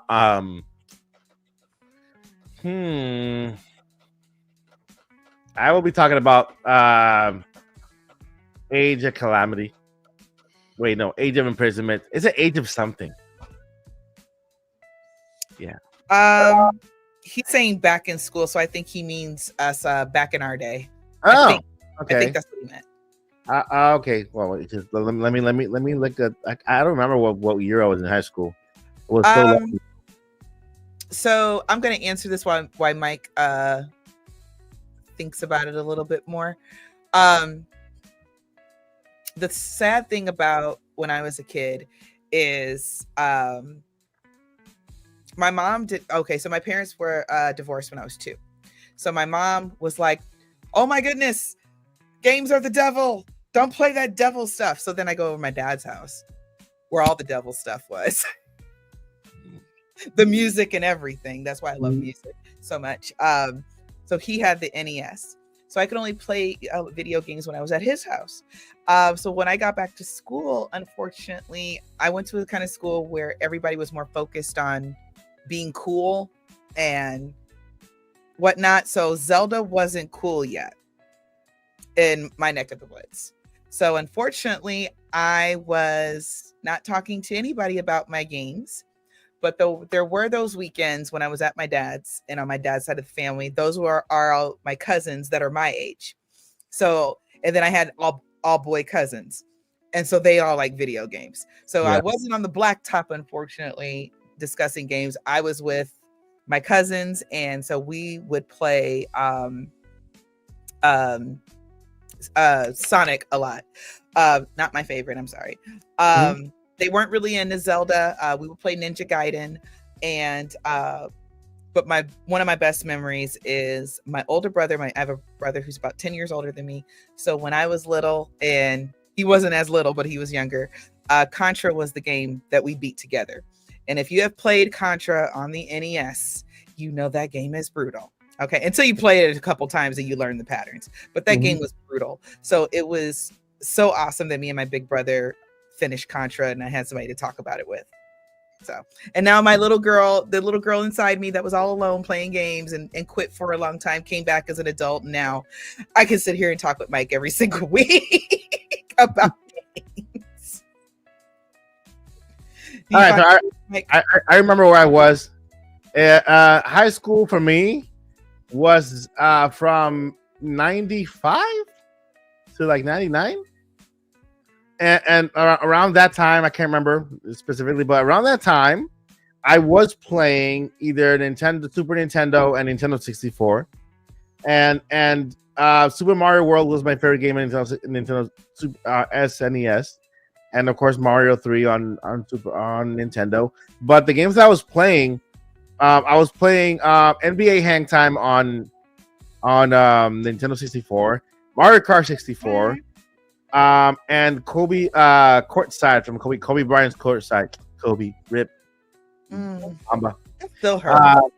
Yeah, it does. It was like so freaking shocking. Like was like, who made that rumor up? When that was. And then Kobe left, and then COVID came. It was like right the same year. Crazy. That was 2020 was just a bad year. We just shouldn't started talk off bad anymore. Started off bad. Ken Griffey. I used to play Ken Griffey Jr. a lot. Baseball with my brothers. What else did I play on Nintendo 64? Tony Hawk. I did Tony Hawk. I used to play a game called College Slam. It's like an NBA game, but with college games. WWF games. What else did I play? Wave Race 64. That's it. And I think a snowboarding game. I can't remember the game. Snowboarding something, 80-10 or something. That's it. Other than that, hanging out outside playing basketball with my friends. Nice. When we read a couple other ones, or you want me to read them, or you want to read them? Yeah, you can read them. Like whatever. I want you to rest. Whatever's left. Yeah. Okay. I just want you to rest a little bit. Heck yeah. That is not the right thing, Joyce. Pokemon fan 34. Mike and Joycey, if we don't get a normal one this month or next month, should we panic? No. Yes, panic. Just okay, you know what? I'll just dive. You know what? If you can't beat them, join them. Yes, we should panic. We should panic. The world is going to end. Taylor Swift and Beyonce are going to stop being friends, and they're never going to go on tour again. Let's see here. Jesus going to change his mind and not come back. Wait, he's not. They're not friends. They're not friends. Taylor Swift and Beyonce. Say what? They're not friends. No, they are. I'm just making up devastating things that would never. They're besties. They're besties. They are actually. Nah, I can almost guarantee there's some sort of presentation next month, or Nintendo app. Because I was gonna say something about that. I'm sorry. Go ahead. Nintendo app, because I think the biggest game of the year is Pokemon Legends Arizona, and it's already have a date on October. And I think for the other games, they could just shadow drop a date for Metroid, say November, and then put the other one, Kirby Air Rider, for next month in September, and then we're done with the year.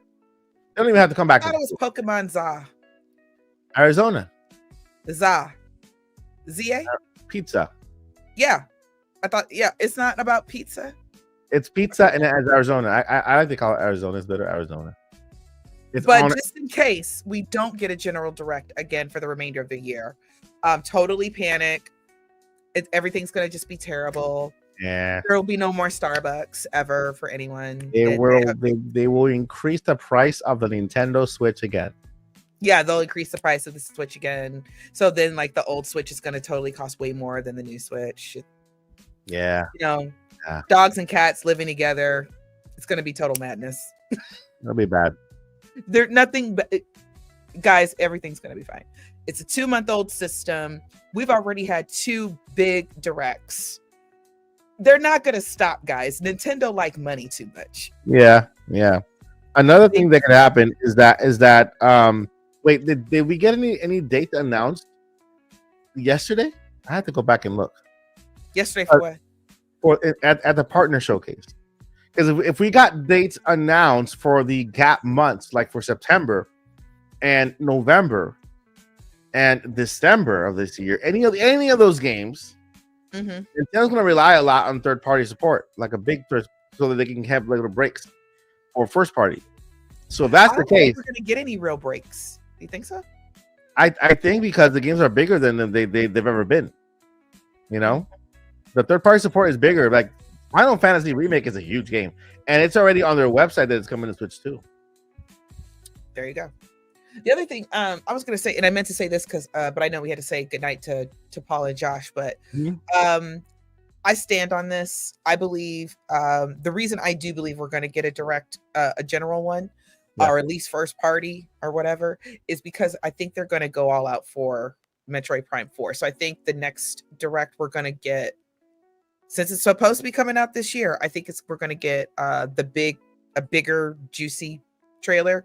And then I really think we're going to get Metroid Prime 4 is going to get its own direct, because I'm not wild. I've told y'all this. I haven't been wild about the way they're handling the marketing of Metroid, but I think that's what Nintendo's kind of doing. Hey, focus on this big game. Yeah, focus on Mario Kart. Yay. Yeah, DK's coming and these other games, but yay, Mario Kart. And then when it was Donkey Kong's turn, yay, look at Donkey Kong. Look at Donkey Kong. Yeah, Hyrule Warriors is coming, but look at Donkey Kong. You know, I think that's just kind of how Nintendo does it. So thank you, Poke. Boo Mini, for both of us, can we as a community donate money to buy Joycey DK Bonanza, because I think she'll actually really like the game.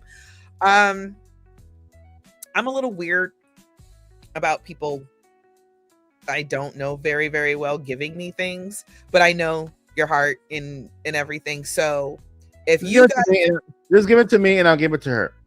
Yeah, if you guys send Mike a gift for me, he will get it to me. And yes, I will play it, because I'm so moved that somebody would buy a game for me. For those who didn't hear my rant about this before, I have it's my own issues. I'm not wild about monkeys, gorillas, for reasons.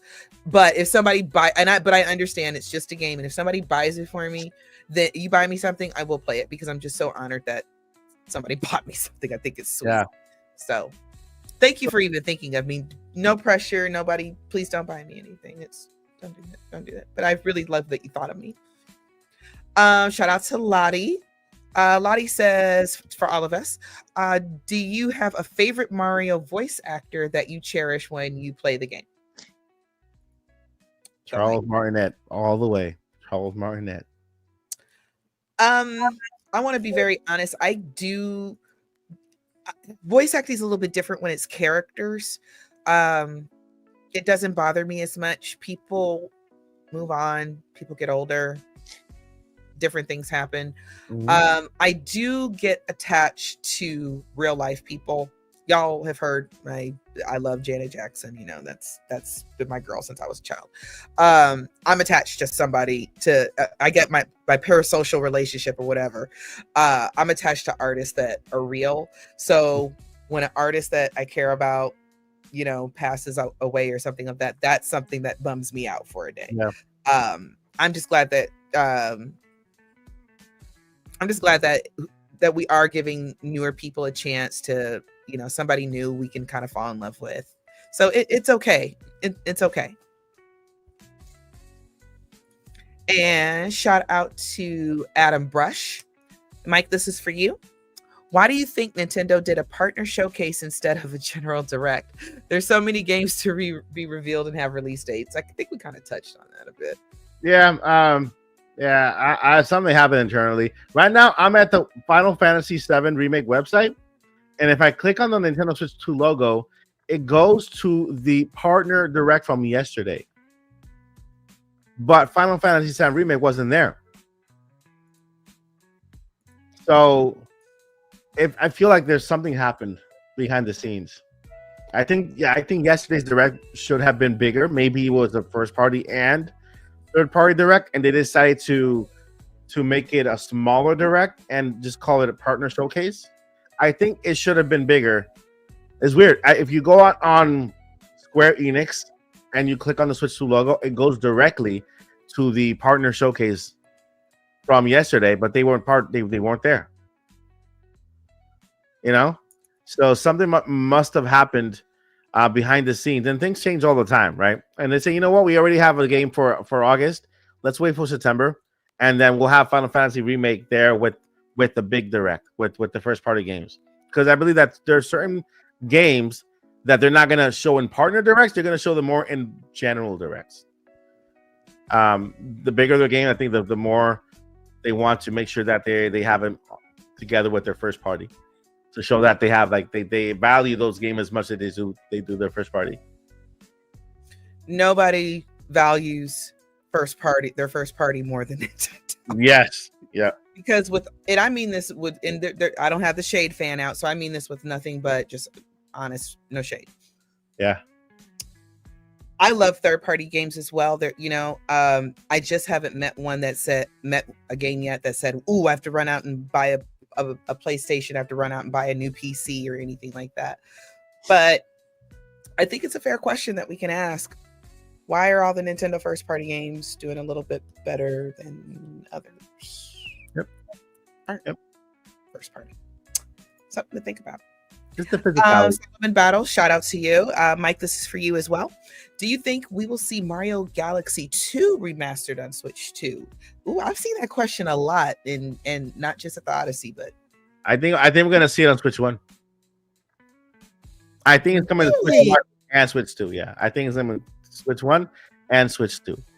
I think it's gonna be a Switch 1 game because they did promise games for Switch 1 up to the end of 2026. So we still have a long time, and I think Mario Galaxy will be a great game for them to give put on Switch 1. As you can see by them raising the prices for Nintendo Switch, they're not looking to get rid of that system at any point. I think internally, Nintendo does still consider Nintendo Switch their main console, right? Switch 2 is their transition console. Switch 1 is still their main console because, of course, the majority of fans are still on Switch, right? They've only sold 5 million units for Nintendo Switch in the US, I guess, right? That's the US. But, it's a slow transition, so they still have to consider that Nintendo Switch like their main system. So a game like Mario Galaxy 2, they're not just going to put on one system. They're going to put it on Mario, If it's a brand new Mario, then it's going to be on Switch 2. But a Mario remastered or HD, that they can put on Nintendo Switch and Switch 2. Yeah, what Mike said. Yep. And shout out to Boo Mini again. Thank you so much for the $5. Oh wait, I haven't done this yet. So much love. And I think she's asking both of us, any chance we'll get a Zelda game this year, since Age of Imprisonment will probably be January or February release and it's third party. No. Mike, you go ahead and say whatever you want to say. I gotta set the stage. Not this year. Not this year. I think Age of Imprisonment is coming in January or February. January is like the show opener. February, and I think we're done for this year. I think we are done with this year for first party games. All right, picture it, Sicily, 1937. Okay, no I'm kidding. Picture it, September 2025. We're all chilling here at the Odyssey. We have it direct, and we just chilling. We know we're not getting no more Zelda. We know Hyrule Warriors is coming, but you hear that piano, and you hear the hooves of Epona. Bam! The Legend of Zelda: Ocarina of Time. The re-release. I don't know. The remake. Sorry, that's actually the part. Wouldn't it be an ocarina you hear instead of a piano? Say it again. Wouldn't we hear an ocarina instead of a piano? No, the opening of Ocarina of Time, literally about a second before the screen comes up, you hear the piano first. Okay, yeah. I think it's a piano. So, but it's not going to have it. But guys, I'm going to tell you right now, it's not going to have a date on it. So that's a pipe dream. Also, I don't know. But what I will say is it will surprise me, and I'm not expecting it. But that's kind of when Nintendo drops stuff, or somebody, or they kind of drop stuff. So don't be surprised. Don't expect. But I could see them announcing a remake of a 3D game on the horizon somewhere, maybe next year. That would be nice if they did. did announce that. I'm here for it. So that's my very convoluted, tired answer to that. I'm so tired. I'm tired every week. Thank you, Boo. They make me work for my paycheck. And then Boo Mini celebrating the 7 months membership. Thank you. Thank you, Boo. 7 months. That's a long time. I think we're done, right? Yeah, we're done. We're done. Oh, wait, hold on. One more. I just got to read this one just because it's funny. Okay. Like, Okay. bruh. Alma said, Ocarina of Time remake is my favorite game of all time. If they screw up this remake, I'll throw my Switch 2 out of the window. Baby, that's money you throwing out the window. Don't do that. Sell it to somebody if it makes you that upset. Sell it and get your money back. Yeah, that's hilarious. We got everybody, though. We got all the questions. Yep. All right. Thank you, everyone. Wait, let me just cut this music out. Music. Huh? I'm just trying to cut the music out. All right, friends. Thank you for your questions and for spending time here at the Odyssey. You guys have been amazing. Joycey Day, where can we find you? What you got going on this week? I got to throw a little shade. I am DJ Joycey on Twitter because I will not call it anything else. Yes, it's Twitter. Okay, forever. Anyway, I am at DJ Joycey. Mike got class, y'all, and so do I. But I gotta act a certain way in Mike's house because I respect Mike because I'm his friend. But if you got something you want to say, again, I am on Twitter at DJ Joycey. Don't bring that mess to Mike's house. Come say it to my face. But for the rest of you, I love you very much, and I can't wait to see you next week. I'm just a crazy old lady who loves video games. Do I believe in that? No, I'm just reading. So I'm a mess behind the scenes. The Mario anniversary. There's the Mario 4. Oh, you mean the I think what leaked apparently was Mario and a 40th. I don't know. I don't believe anything if it's not confirmed by Nintendo. That's the new rule. That's the lesson for today. Don't believe anything from anybody until Nintendo confirms it. It's not even about believing. Let's just have a good time talking about it. What do they say about the 40th? It's a possibility they'll do something for Mario's 40th. What I'm hoping for is Ocarina of Time in the 40th anniversary of Mario. But I am hoping that they will talk about the next Mario movie. Yeah. Even if they don't have a game yet, guys, a game is coming. It's been like 9 years. For real. It's coming. I don't know about this year, but it's definitely coming. All right. You can find here at the Odyssey. I'm still working on content. I do have a brand new show coming up. It's called, what's it called? It had a name. It's a game show. It's a game show. It's called, Speedrun. Yeah, it's called the Speedrun Show. It's called the Nintendo Speedrun Show. You guys want to be subscribed. You know why? Because although I'm going to start this show with our podcast crew, I'm going to move on to selecting people from our audience to be on the show and the ability to answer 7 questions to win up to a $100 gift card to the eShop. Ooh. So it's the Speedrun show. The Nintendo Speedrun Show is like a millionaire type of show, but you're not gonna make $1 million because I don't have $1 million. But you can enter your way up to $100 eShop gift card on the show. I'm still working on the kinks. I have the UK is also involved. The UK also involved. You're gonna have to transfer that money over to the UK. Might be a little less, but still works. No, not $1 million for the eShop. I don't have that. No, not that. But yeah, it's a cool concept show that I'm coming up with. It's called the Nintendo Speedrun Show, where you guys can enter and if you're picked, you got to be on camera also, and you're gonna be answering 7 questions, and each question is every question is worth something, so you'll always go home with the gift card, so you'll be fine. And that's gonna be a cool show that I'm working on. It's gonna be awesome. That is everything I'm working. I'm also working on a whole bunch of videos for product that I'm backed up here. Also a review for some games, and that's all I'm working on. Just like you're working on something else too. What am I working on? Remember what we talked about last week? The Zelda Don't podcast. say it out loud. Don't say it out loud. Don't say it out loud. Okay, yeah, we're That's on the list. well, we also have a podcast that the members already know about. We have the Nintopics mini podcast, 1-on-1, which is only members only podcast. It'll be filmed. It'll be one podcast a month, and that podcast will be for members. It'll be like a 1-on-1 podcast with special invite one day Joycey, one day Paul, and stuff. That could be for members too.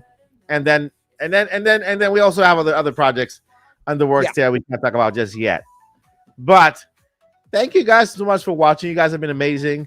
Like always. Don't give up. Never give up. Don't do that because we need you. Wait, why did you get hearts? I didn't get any balloons. Balloons? Why are you getting? I'm not getting anything. Anyway. You gotta strike a pose, Mike. Come on. Madonna taught us how to Vogue already. Come on. Hold it. There we go. It's not working. They gave me hearts in the chat. It's good. It's good. Even better. We'll go with that. That's better. All right, guys. Take care. Good night, guys. Let me find the M stream here. Where is it? Okay. In the live, Mike. I'm tired. Before the I'm feeling happy with Nintopics Podcast. I feel like dancing with Nintopics Podcast.